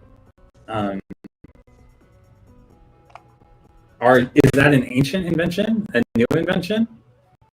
A blight. Is it something from before the breaking? The blight strain. Blight strain crop. Yeah. Okay, so in the blight itself, Rand, when he was going with Moraine, she kind of points out, she's like, "Yeah, stay away from the plants. They kind of get funky around the blight." And he noticed that they were like getting like sickly and spotted and kind of just gross. No, but those are the plants that can survive there. A blight strain crop is one that can. It says, quote, "A collection of shoddy huts stood in the shadow of the fortress, and a few patches of blight strain crops marked the field in the distance. They were probably trying a new strain, coaxing it to grow in the area. Perhaps several different crops. That would explain the patches." So they're, I guess they're seeing what kind of potatoes they can grow out here. Yeah. I mean, yes, exactly. I hope not. Stay with us here. Actually, I was on when I was helping my daughter out watching, and there seems to be like a sound issue. We're kind of like popping a little bit. I don't know what that's all about. Maybe let's blame the hurricane. Blame the hurricane. Yep. Thanks, Obama. I mean, Everything sounds good on my end. I hope it's... Mine too, yeah. Is somebody not muted on Discord? No, it's not. That's not looks it. like But we're everybody's good. muted. Speaking of Come Discord, join everyone. Discord if you're not there yet. Let me turn down my mic to 100%. Can you guys hear me okay still? Down to 100%? Jesus, Josh. Jesus, Josh. Yeah, so yeah, everyone's getting a little We stutters. just turn it down from 200% to 100%. 150. Okay, thank you. Oh. All right. Is it me? Is it my earrings near my earbuds? That's I don't probably know. it. No, I'm kidding. It's Oh. not it. No. That's you're fine. Are you Don't sure? take your earrings off. I'm kidding. I'm kidding. right, where's I'm Discord? usually All right, always kidding. that's a good question. Here's the link to Discord. I thought I had. I just blew a kiss to everyone. Yeah, we'll find it. I'll Come pop on. up the link no, soon. you didn't, because And then I wiped eye boogers. Dan, you're not even on camera on Discord. Not on Discord. I'm not? Nuh-uh. I see me. Well, I don't see you. I Scroll. see me. He's there. And you're see me. Who I'm knows there. that reference? All right, who You know, cares? if Who anybody cares? knows that reference, nobody knows that reference. But if you do, So when the Nameless calls, you come, baby. She walks through. Ty Shar. She's in the place. There's Okay. I have a question. Yes. So I'm okay. I know we've talked about the Forsaken and the Chosen for several books now, but I am still so flipping confused. The first mention of Nameless was in the prologue, I believe, Lord of Chaos, book 6. I thought Demandred was Nameless.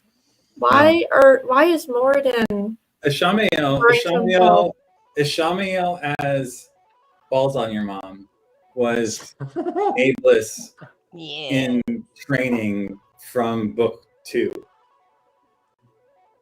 Okay. Yeah. And then got himself killed because he had been left in a half aware state during the 3,000 years that the other Forsaken were bound in their prisons along with the Dark One. He had escaped. Ishamael as Balls on Your Mom, as Balzamoth, had escaped prior to the rest of them and was masquerading as the Great Lord. Yes. The eyes and mouth of fire, right? That we see in the early books and in the Dark Friends social. Rand kills them when they enter Teleran. Okay, so where has Teleranriad been in the last couple of books? I'll shelf that for now. Right? But when they bodily enter Teleranriad together and start like shooting illusions at one another, he ends up killing Ishamael, who then is reborn as the first reborn Forsaken as Moradin, who then was assigned the Nameless role in book 8 or whatever, 9. Okay, so it looks like in chat people are saying that in book 6, I probably read it wrong. He wasn't made Nameless. He was asked, would you be Nameless? Would you be Okay. Nameless? Easy to understand how, that can be. Okay. Yeah. So they're like toying with him. Yeah. Yeah. Okay. Thank you for clarifying that. I Back like to our this. regularly scheduled programming. He has indeed gaslighted them. Yes. Yeah. And yes, Oh, Josh yes. did. Josh Balls on mom. Balls on Balls on Your Mom. Balls on your mom. Clearly, you Balls missed on- the early Don't. shows. If you That do is a not Josh know. original for sure. You're gonna need to go back a few. Yeah, we have 175 It's good episodes. I'm sure times. you can find it very easily. Find the birth of Balls on your mom. I don't even know if that was me. I'm going to blame that. I believe it was you, bro. I'm going to blame it on Todd. But Okay. We need That to go to feels Twitter and say accurate. I'm hashtag throwing Todd under the balls bus on for your that. mom. No, that feels For you, accurate Ryan? too. I feel like it could have been Todd or you. These are good. It's very All clever, right. though. All right, so we get Grendel kind of goes through the list. She's like, all right, Masana's in the White Tower. Argon, Arengar is playing with the Rebel Aes Sedai. Do we know who Masana is? What? Huh? What? It says Masana's in the White Tower pretending to be what past Yeah, I mean, we've and Aes Sedai in that age. Yeah, she showed up to what's her fuck? The white who was Elida's keeper of records. Alviarin, right? Alviarin had her manifest herself in front of her as her Aes Sedai self, and then becomes the Forsaken. Remember? All right, so You believe Sure, Elviarin obviously. is Misama. No. Alviarin had Masana as her Aes Sedai persona come before her and command her to do things, which is part of what got her kicked out of being Elida's right-hand woman. Sure. Okay, yeah, because she got all like uppity with her. Right. Okay. But we do not know who this Okay, Aes Sedai I do is, have do to we? say here, I listen to a lot of podcasts, and on some of them, people make fun of themselves for not coming out with what the podcast is about up front and describing what it is. I feel like that is totally Robert Jordan's MO. Like, you go through a whole book and not know like I where thought you were you were going in the such a story different or like direction. where all the characters were. And Brandon Sanderson here, not just in this POV, but in all the ones prior, very much lays out for you like, hey, you were wondering, where are we in the story? Like, Money was here only is a couple months a ago. main character who you might be curious about. Like, oh, here they are. Here's where they are in the story and what's going on. I really fucking appreciate that. Oh, so you I like was that thinking about? I was thinking about you when I read that. I was like, oh, Josh is probably happy. I love Oh Yeah, my that's gosh, awesome. she knows love, you so love, love. well. that you got that, Carrie. That's so great. I love that too. That's so great. That's such a moment. So she thinks that she knows pretty much everyone's plans except for Damodred. Mm-hmm. She does not like being ignorant of his plans Dark. at all. She thinks of Masana as a second-rate member of the Chosen. I was wondering, Wow. as you were speaking and reminding that Moradin was the first reborn, is the new? Are they new and improved, like Moradin and Asangar, Osangar, Arangar, whatever? Are they like Microsoft Vista as opposed to Microsoft 95? Like, You could have chosen better parallels. Wow. Or maybe Wow. you chose appropriate parallels, actually, because no, they're not new and improved. okay. They're equally corrupted and security flawed. Okay. Oh my god. The same operating system. No Can firewall. we get on the same language, please? Please, people. Same language. Please. Sorry, he nodded What? to my IT heritage here. I know. Nobody else knows. Well, maybe people do, but I don't. So Grendel gets to hang out while Masana and Damodred have a meeting. So, well, hang on. So, what is the political implication of? Okay, so we know that Lanfear was in love with Luz Theron. Most likely, the Great Lord knew that and held that against her, and that's why she's now a subordinate of Moradin, with a Korasuvra around his neck, allowing him to like lord over her, right? Oh. The only Forsaken. Are you drawing Case Aes Sedai? Mhm. What? Oh yeah, obviously my tits are that big. So that's me. Grendel's That's classically totally me. That's absolutely Grendel. Totally me. The only Forsaken who we knew actively collaborated with Rand as Modian literally was just vaporized. Was vaporized and will never be reborn because of what they did. But that was Lanfear's doing.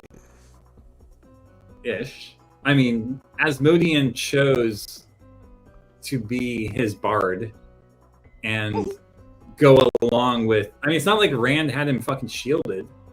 Like, No, wait, wasn't? Wait, I don't his want power to. was taken away from him, but he still By could have whom? Lanfear. Yeah. I'm not disagreeing with that. Okay. But he did actively participate in helping Rand, Okay. revealing secrets to him that didn't need to be revealed, right? Like, and was vaporized by an unknown party for it, essentially. Uh-huh. She has big areolas, probably. Big Areola pepperoni. Areola grande. Wears see-through dresses, so Like Ariana Grande. we'll get there. Yeah. Ariana Grande. Yes, Josh, that was so funny. Oh my goodness. Oh, so funny. That's so good. Yep, they're Ariola Grandes. All right, Oh, so show. Ariana Grande. Okay, you guys, I think we need a. I'm surprised nobody said this yet. I think we need a Bella cleanse. Oh, Oh, a yeah, cleanse. yeah. A cleanse. I love how she calls it cleanse. Like you just tainted.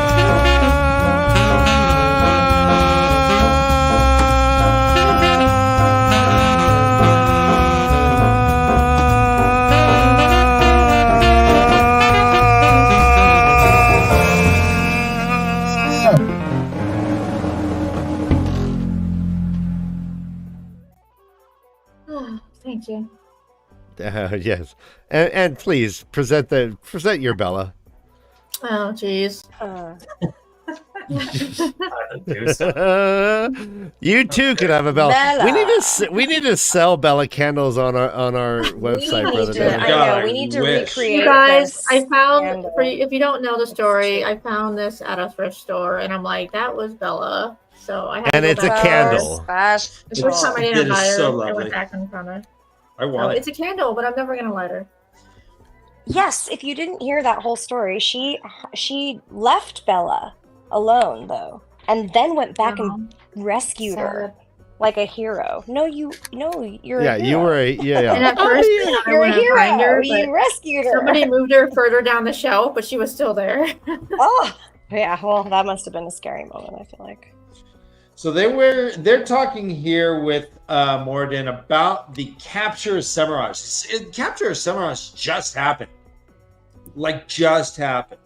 They know. I don't know how they know, but they know. They go to Morden. They're like, "Bro, come on, bro." They're like, "We gotta help her out." And he's like, "How about no?" Quote, she No, she's disobeyed, not, like, Morden really said. She was not to try to kill Althor. And they're like, well, no, she didn't mean to. She didn't mean to. Yeah, he's like, she didn't intend to kill him, just to capture him. She's like, of course she intended to capture him. Morden roared. That's what she was ordered to do, and she failed at it. I will give you no aid in rescuing her. In fact, I forbid you to send her aid. You understand? They're like, yep. He's like, let Semiraj rot. Perhaps the great lord will find some use for her in the coming weeks, but that is his to determine.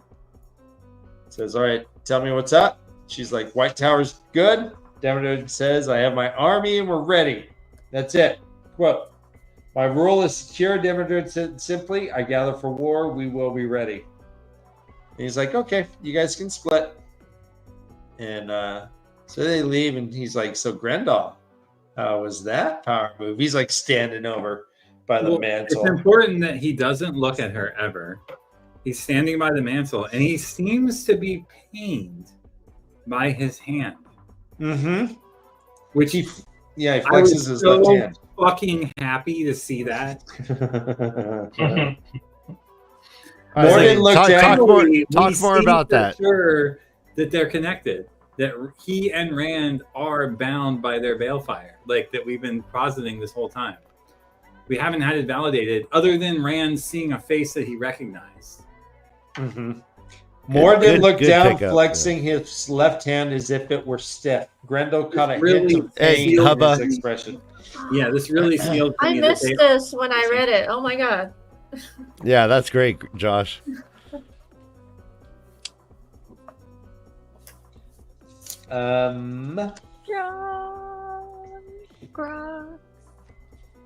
Yeah, he's like, he says, all right, you want more of this, honey, baby?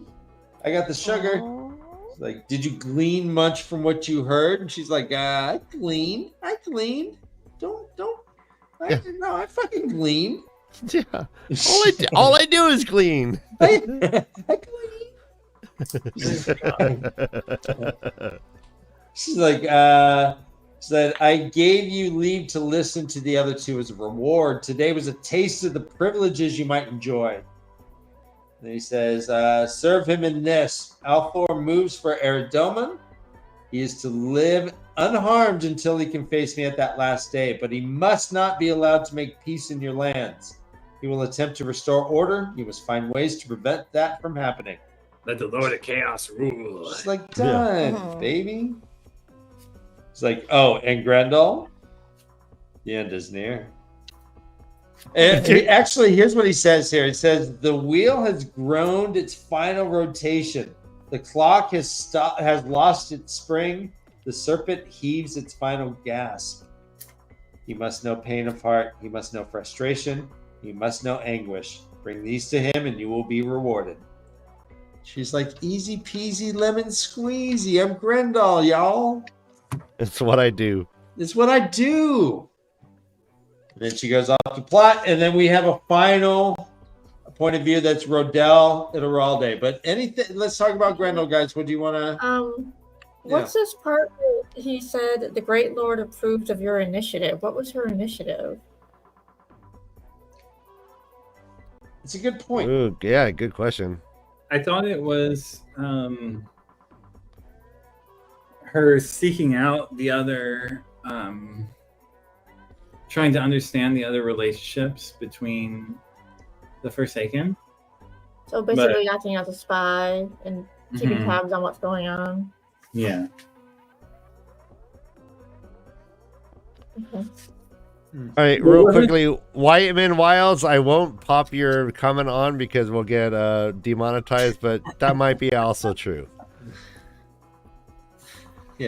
Yeah. Yes.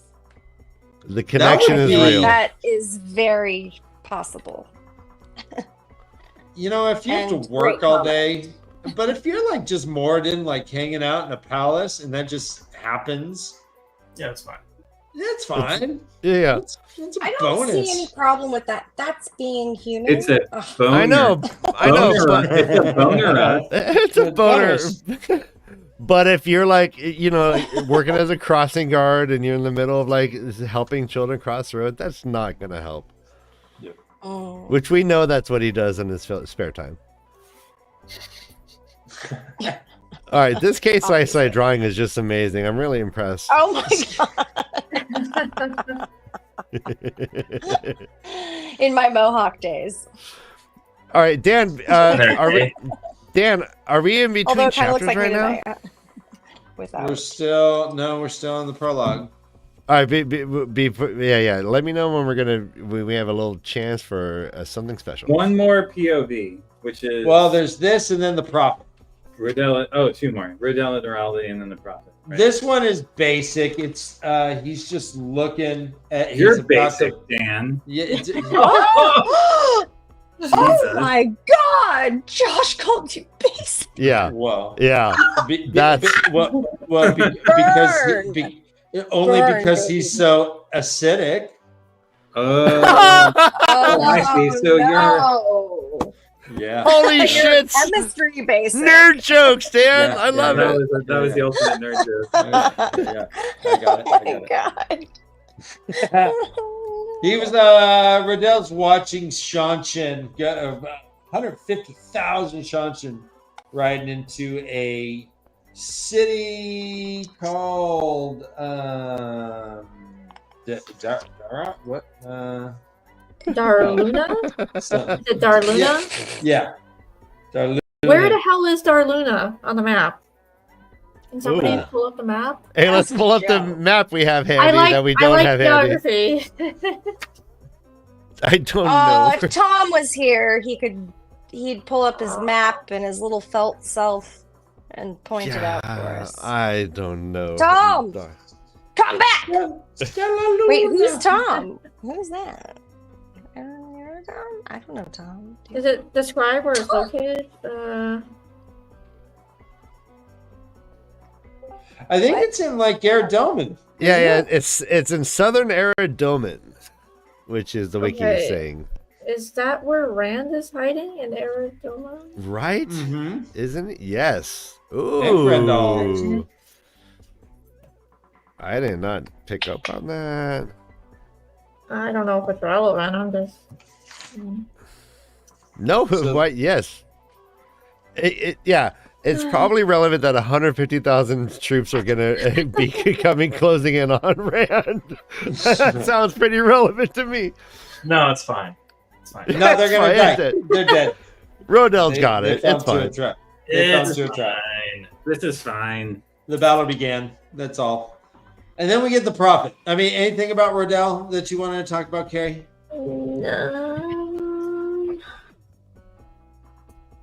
They're shocked to find that the soldiers are waiting for them behind the door. They didn't notice that they were waiting. I just like the battle tactics that they talk about because I love the battle stuff. Right. And him saying, This is the way. they were too reliant on the rock-in. And the scouts didn't do just due diligence. They were like, oh, the rock-in didn't see him? Okay. Yeah. Let's jump to the prophet. The prophet's interesting. And I actually have some thoughts on this. This POV freaks me out. Man, the prophet was done dirty, guys. I'm just putting it out there. Fuck the prophet.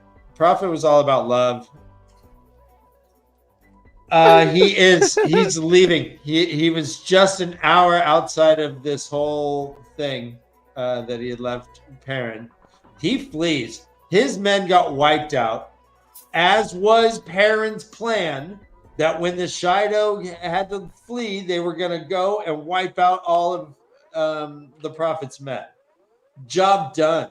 The prophet escapes with about 100 of the most fervent, the most eager. But they're in dire straits. They're all just climbing through the forest with mud in their hands. And he's like, that fucking dark friend, man. That dark friend Ibarra. Man, I hate him. He's like, with them, he could rebuild, meaning the 100 or so he has left. But first, he had to escape Ibarra.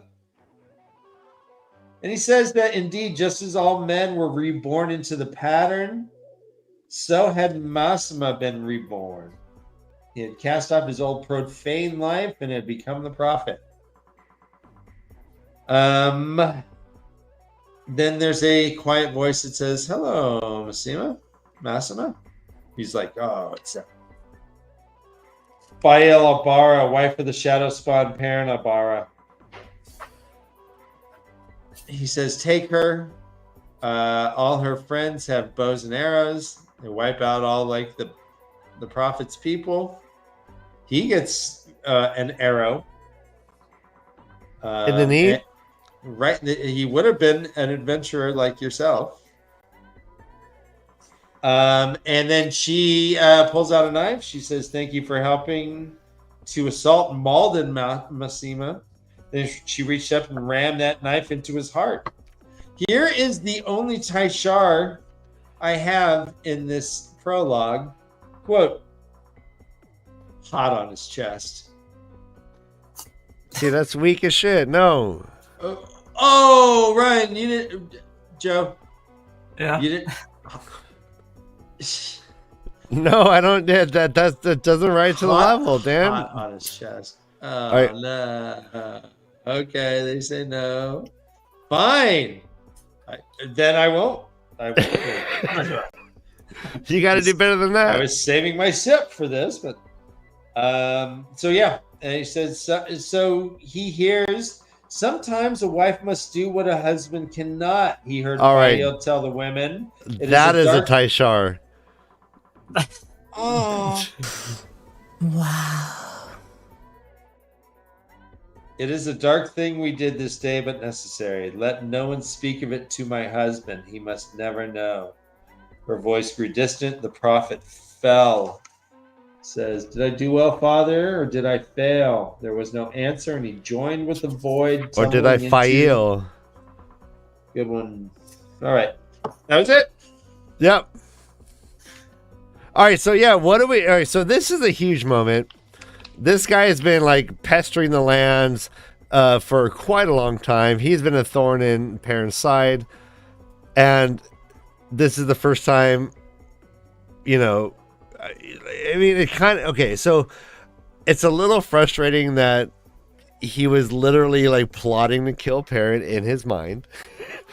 Which was not, I don't know, was that clear to you before we read this that he was going to kill Perrin, or is... I mean, even Perrin thought it. Like, he knew that he was going to try to get him during the battle. Did you know Masema, sent Aram to kill him? Did you assume that? I think he realized it at, once he... I mean, he knew... He knew he wasn't supposed to be spending as much time with him, and he couldn't get him to break away because he knew he was going to be brainwashed. So if he did attack him, he knew where he got that from. It had to have been, Okay.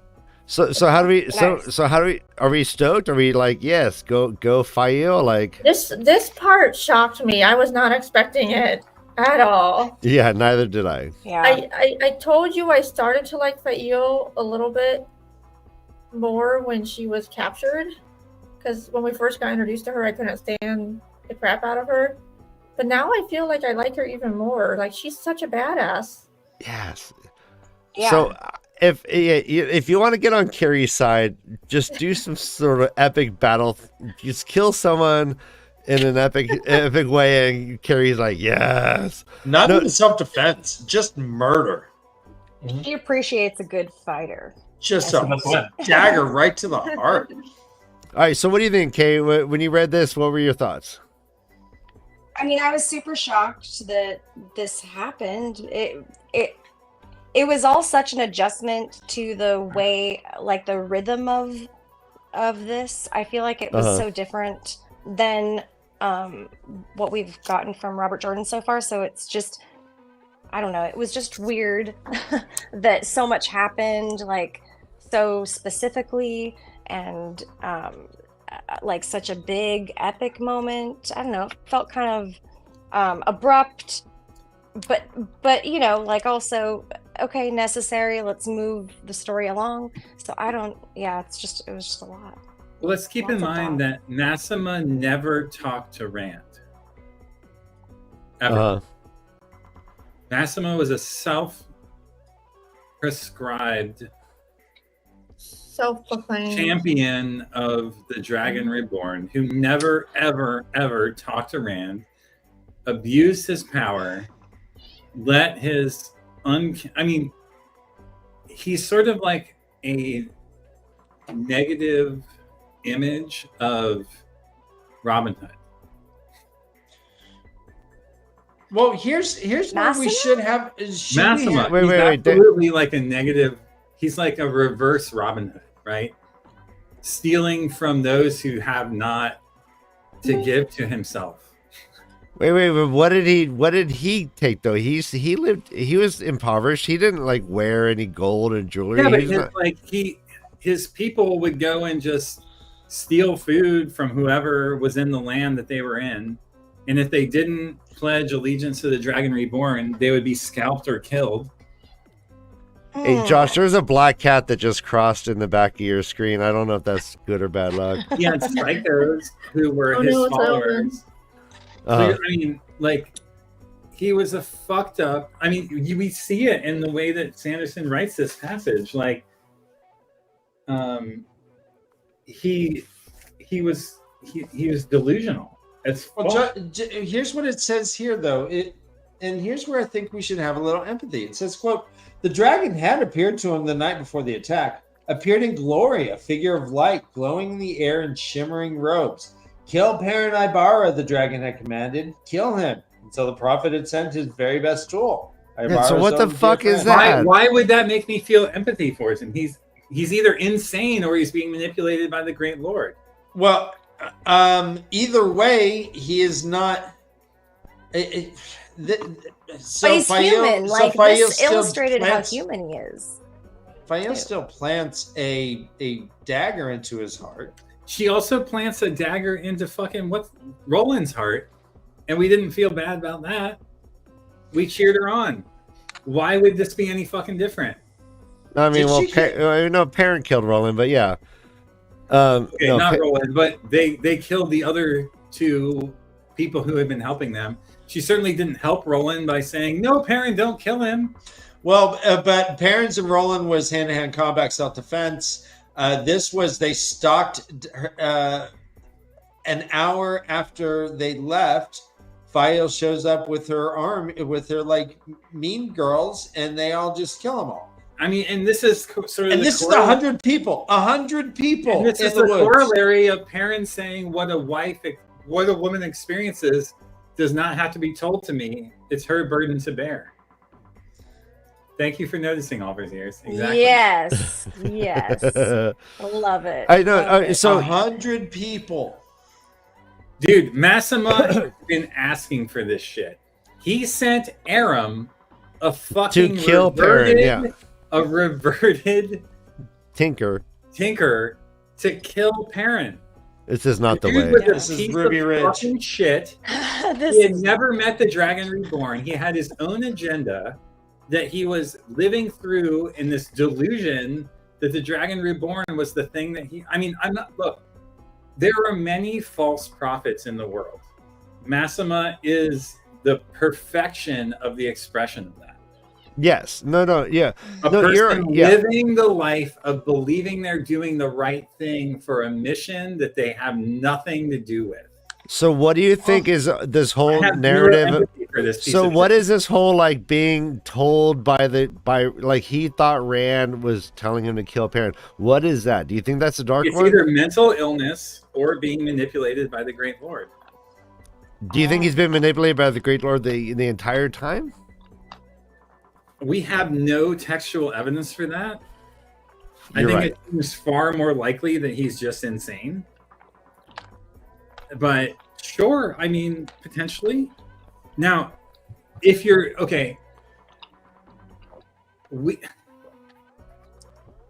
I mean, he's a zealot, but zealots are not necessarily. Let me dial it back a little bit. Yeah. Say, if it is possible that mental illness was involved, how does that change how we feel about him? Okay, then let me dial it back one step further and say, does it change the fact that he should have died for what he did? And was he capable of being reformed for what he did in the face of Fael? I think the answer to both of those second questions is an absolute no. No. Wait, how would he be able to be reformed? Well, I mean, what scenario? Time to be reformed. Well, I mean, one scenario is that like they capture him and somehow Rand meets with him and talks to him and like that would require Perrin to actually embrace, or Matt. Like, why is it that Perrin and Matt do not embrace seeing one another in these visions in order to meet up? Well, because they're constantly effing their women. It's like you're trying to look up like a book and you're getting porn. No. I'm sorry. That's not okay. I know they need you're the right. safe search on the rainbow. They're incognito. Would be it still doesn't work if they could, Ryan. Okay. No, but yeah, wait, go. Yeah. So like, okay, what? Tell me the link. I'm joking, but tell me the link. All right. Why are Perrin, Rand, and Nat not trying to meet up and meet one another when they realize that they're connected? Is it just plot armor, or is there a deeper reason? What does it say about That's a good question, because I just assumed it's plot stuff, and I'm just like not even looking into it any further than that. Well, what does it say about them question. that they choose not to do that? That's it. I've never thought about that. That's Josh, what are you specifically talking about? You're talking about the way they like kind of shove it out of their head. Yeah, the colors. Yeah. Well, the colors. Like, if I experienced that about someone that I loved and knew, and who I felt deeply connected to, I would lean into that shit. I would be like, oh, how can I find Rand? How can I find Perrin? How can I find Matt? Well, but they're always especially when you blame one another for being in the proposition that you're in. Bro, like absolutely. imagine you're in like a very important work meeting and all your bosses are there, and all of a sudden you're looking at me like doing the dirty. Like you'd be like, "Oh shit, get out of my head! I got to do the meeting." Like And they're then all after the very meeting, busy. I'd like lean into that shit and be like, "Oh, what does that mean?" Oh, okay, No, okay. None of exactly, them- because it's not You your were- boss. It's somebody you care about. It's a loved one. It's a Yeah, childhood that's what he's friend. saying. But he's talking It's to a all brother. of Yeah. he's talking It's to all of his crazy. coworkers, and suddenly in the middle of that meeting, he has a vision of. Oh, that has to. But all of them gotcha. have realized at this Ugh. point that all they have to do is think of the other one, and they see the fucking spinning colors. Like, then just think of him outside of the context of being in a bad situation, and lean into that shit and figure out where the fuck they are, so you can go figure out what it means faster. It than is they're doing weird for that yourself. nobody expands on that. Especially Yeah, that Rand. is- Like Rand can fucking travel. He could like think about Matt or Perrin and like be there literally moments later. What does that Ooh, tell okay, us yeah. Well, I about mean each other? maybe that'll be a thing in the future. We don't know. Well, why is it not happening now? What does Well, that tell us? well, I mean, about who they are? but okay. Well, also like, Because he's busy, man. no, but also like this is wild. Like this is intrusive. They have no conception of that as being like I But can't it's happening. imagine that's being pleasant. They're like, oh my god, my brain is taking over. Like that's not a pleasant experience. Okay, but Oh if, my if God, that I'm a was human us being. in our world with our knowledge, we would go, okay, I need to see a therapist and probably some medication is necessary. Let me Yeah, I know. look I into this feel it. further.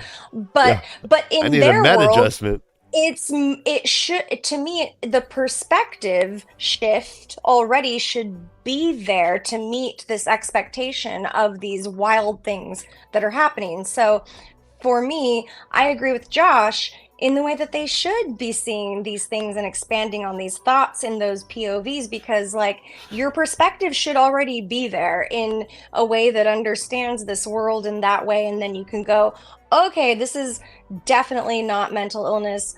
This is something else, because our worlds go round and round and we're reincarnated like 10,000 times and we know these things. Okay. So it's yeah. different. You know? I mean, he fully believes. And so I guess here's where the empathy comes in, and that when we get into his head and we get to actually, I guess, get a sense of the disappointment, he's like, why didn't the Lord Dragon help, man? Where's people? We are everything that he's doing, whether it's misguided, whether it's corrupted, maybe he is. But what he is doing is sincere, and the sincerity, I think, has gotten to me a little bit. Well, this gets to Vietnam again. How many, like, okay, let's look at this through the lens of the Vietnam War. You're an American soldier in Vietnam, killing innocent women and children, or it's happening around you and you're witnessing it at a minimum, even if you're not. Joe, start drawing this. How does that make you feel? How does that make you feel? I feel like this is exactly that moment where you question the validity of the mission you've been sent on by a higher power. Are you relating this to Massima? Yeah, if Massima is a U.S. soldier in Vietnam who's killed women and children. Yes. And now he's wondering why the Dragon Reborn, the U.S. government, has not come to back him up and reprieve him of his correct doing, i.e. sin, in the name of the thing that he was sent to do. Yes. That is another level here. I'm not saying we don't have empathy for it because of that, but the dude was also a piece of shit. No, yeah. Yeah. As Robert Jordan probably did some piece of shit things, that he regrets. Or witnessed them in other people. Well, what they were doing was the right thing. Yes. I know, and that's to Dan's point. Like, Massima is a complicated character. He's not just a singularly evil person. And now we're actually postulating that he might have been directly manipulated by the Dark One, which is a new piece of information we have. Go on, I want to talk about that. So I agree with that theory, because if you recall the lines, it's on page 46 of my book, where he talked about how he oh god, where is it?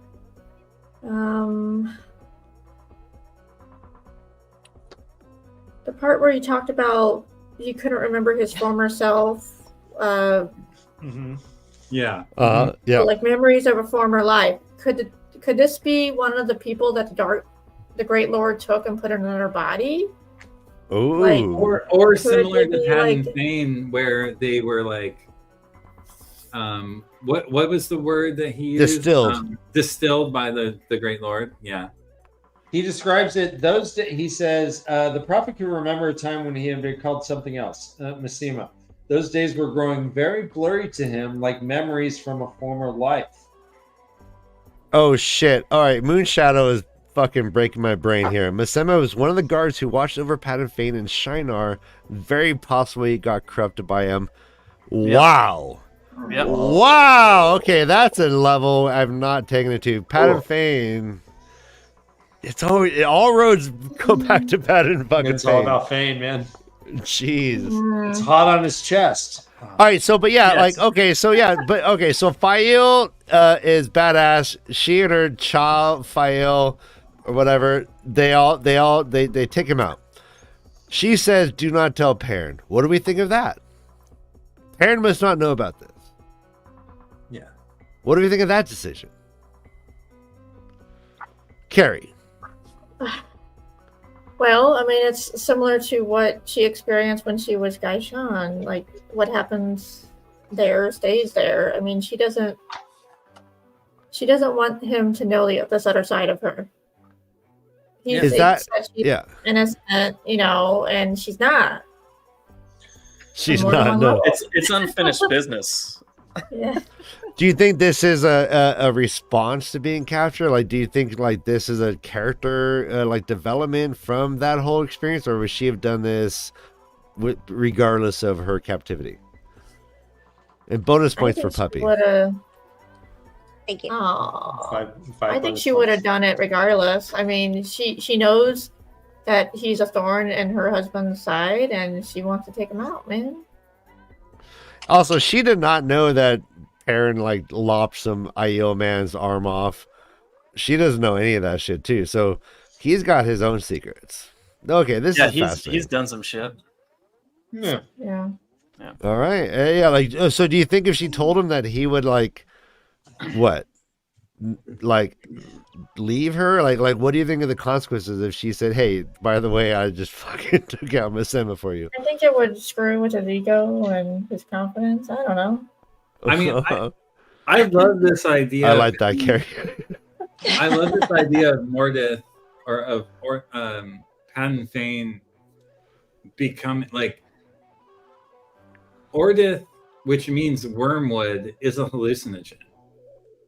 Like wormwood is a part of absinthe, which makes you see things that are not real. Oh shit. Okay. Yeah. So I love this idea of like Pat and Fane manipulating Massima into like Yes. playing a role that obscures his vision of himself and distorts like what he I mean, What That's he awesome. fucked. Yeah. it's beautiful. Only It's Josh like- would know this. It's so beautiful. Like that. Well, that he's could be on a- absence right now. Yeah, of course he knows. No, I'm not. Although I could be. Absent. My Ah. only. Although I my could be. my only remaining But vice. currently I'm not. So Apparently. yeah. Wow. Okay. I mean, we've seen Pat and Fane literally torture a fucking mirror draw and Yes. like draw it into like terror. Mhm. So clearly he's fucked. Yeah. Oh yeah. Yeah. Yeah. No, the worst. No, I literally through all my readings have never put together that he might have had a hand in Masema, and that's great. I did notice that he had some random vision of Rand telling him to kill Perrin, which obviously didn't happen. I assume that was Forsaken Massimo, bullshit, he but guarded Pat and Fane like one time, guys. He hung out with him like for 5 minutes. Not a big deal. You know? It was so It was one small. shift. I mean, It was just can the corrupt. tip, okay? It was God. just the tip, yes. they do say absence make the heart grow fonder. All right, brother Dan, do we want to just end right here because I believe so. Yeah. we done 2 hours. What a great discussion on the prologue. Yeah. Carrie, let's scour your notes, make sure we covered everything on the prologue. I mean, I think so. I guess we- my question is, are we gonna? So Josh didn't read chapter 2. I read through chapter 2. What are we thinking about for next We'll week? do through chapter 5, 1 through 5. 2 through 5. Okay. Oh, Okay. okay, that's a lot. Well, That's only 3 more for A you. lot. We're good. Well, I mean, it's a Yeah. lot to talk about on a show. Yeah, but guys, K-Sice and I will not be here next Tuesday because we are going on a vacation, much deserved birthday vacation. We're going to Vegas. If anyone wants to go to the Best Jeez, Friends I Forever wonder. Fest, we're going to the Best Friends Forever music festival. Look it up. Some of the greatest bands I've ever loved are playing. It's going to be great. So we will not be here Tuesday. I will not be here on Sunday. Dan is going solo bolo like a champ, like the boss he is. I got these bitches. Sunday, we're going to be talking about the other powers of the Wheel of Time. All the talents and just unnamed powers that people regard besides our main characters are emanating. We'll talk about that on Sunday. Next Tuesday, we'll talk Well, and also about the one power too. We're going to talk about magic. We'll talk about magic and the Gathering? magical talent. Yeah, and the gathering. uh-huh. And we're going to turn swords to plowshares. All right. Yeah, if you haven't yet, we do have a spread shop. I did put it up there. We have merch. It'd be fun. Here's an example. If you ever want other way to leave. Shot glass. Oh, shoddy. Yeah. That's real size. That is that big. It's a barrel. You get a barrel with gold on top. All right. Hey, Joe. Happy fucking birthday. Let's go hang out on Hey, Discord. Thanks. Okay. Yeah, sounds good. Happy birthday! You see All this right, card from my daughter? Kay, did you have a thing, Kay? I do have a thing. Oh my goodness. Thank you. Oh, Let's- wait, hold on, hold on. Before the thing, let's see, Joe. Don't leave. Hold on. But Let me yeah. pop you in. No one leave. Well, We got what a is thing. that? This is Dear Dada, I heart you so much. Oh, I'm glad you got my card. Oh, is your name Violet? Just saying, you guys, pretty good. Wow. Pretty sweet card. I love it. I That's like so it. sweet. Here, I'll pop you off here. Happy birthday. Happy All right, well, birthday, everybody. Okay, Sai, you got your own music. You got your own screen. Cheese and rice. Okay. This is because I love you. Uh-huh. All right. Okay. I wrote a poem because there's I'm so so many stoked. October birthdays, and I got a little carried away. So bear Let's with go. me. All right. The wheel of time spins round and round. 2 brothers rise, their voices crowned. With wit and warmth, they forge the way on the way of the leaf. They hold much sway. Through turning seasons, tales unfold. The story's ancient, yet never old. In October's light, they mark their days, 2 kindred souls in playful praise. Dan's brother Ryan Uh-oh. is sharp and keen. He's got a master plan behind the screen. Producer, creator, wearing all the hats. Keeping chaos running smooth in chats. Behind the scenes, or in the spotlight's glare, Ryan handles it all with style and flair. Yeah. Turning a page. Okay. And then there's Dan, the improv king. No script needed, just let him swing. He's fast, he's clever, his jokes are so sleek. Don't miss him live on WatCon, or you'll get more than a peek. Okay. Now Yeah. Josh, he grokks. gets the deeper stuff. While we're all so sure he's calling bluff. He knows the game, the secret code, steady and sharp on this forsaken road. I'm so And happy. Carrie, well, the pants debate's still on. Sorry, I didn't Oh, say no. that. Does she wear them or are they just gone? We don't The know. chat keeps guessing, but she'll never say, leaving us wondering day after day. Nice. Then there's Kay with the hair of fiery red. Starts a thought but loses the thread. Mid-sentence, she'll pause, then drift away. Did she have a point? Well, not today.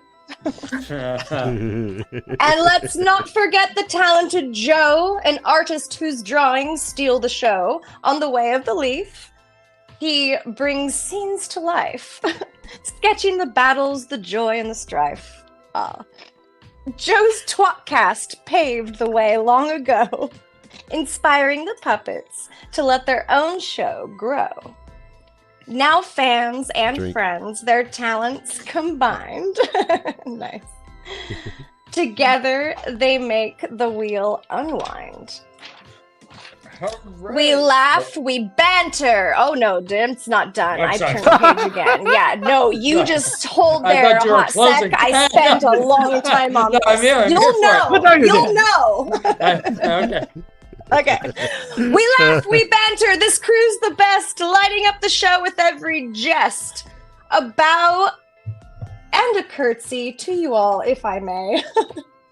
I only started this poem as a little happy birthday, but you all stole my heart, so I just rambled on, kind of like Led Zeppelin. Shit, should I have written a song? Stitched together and stuffed with pride, not just felt, there's much more inside. So here's to the puppets who have taken us this far. We all jerk erect as we cheers Tashar!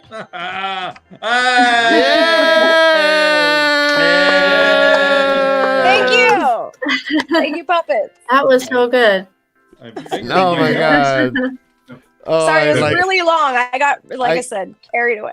you gotta wipe them before it ruins the felt.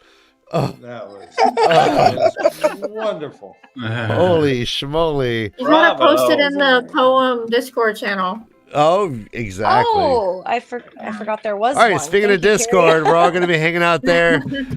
We'll post it one more time.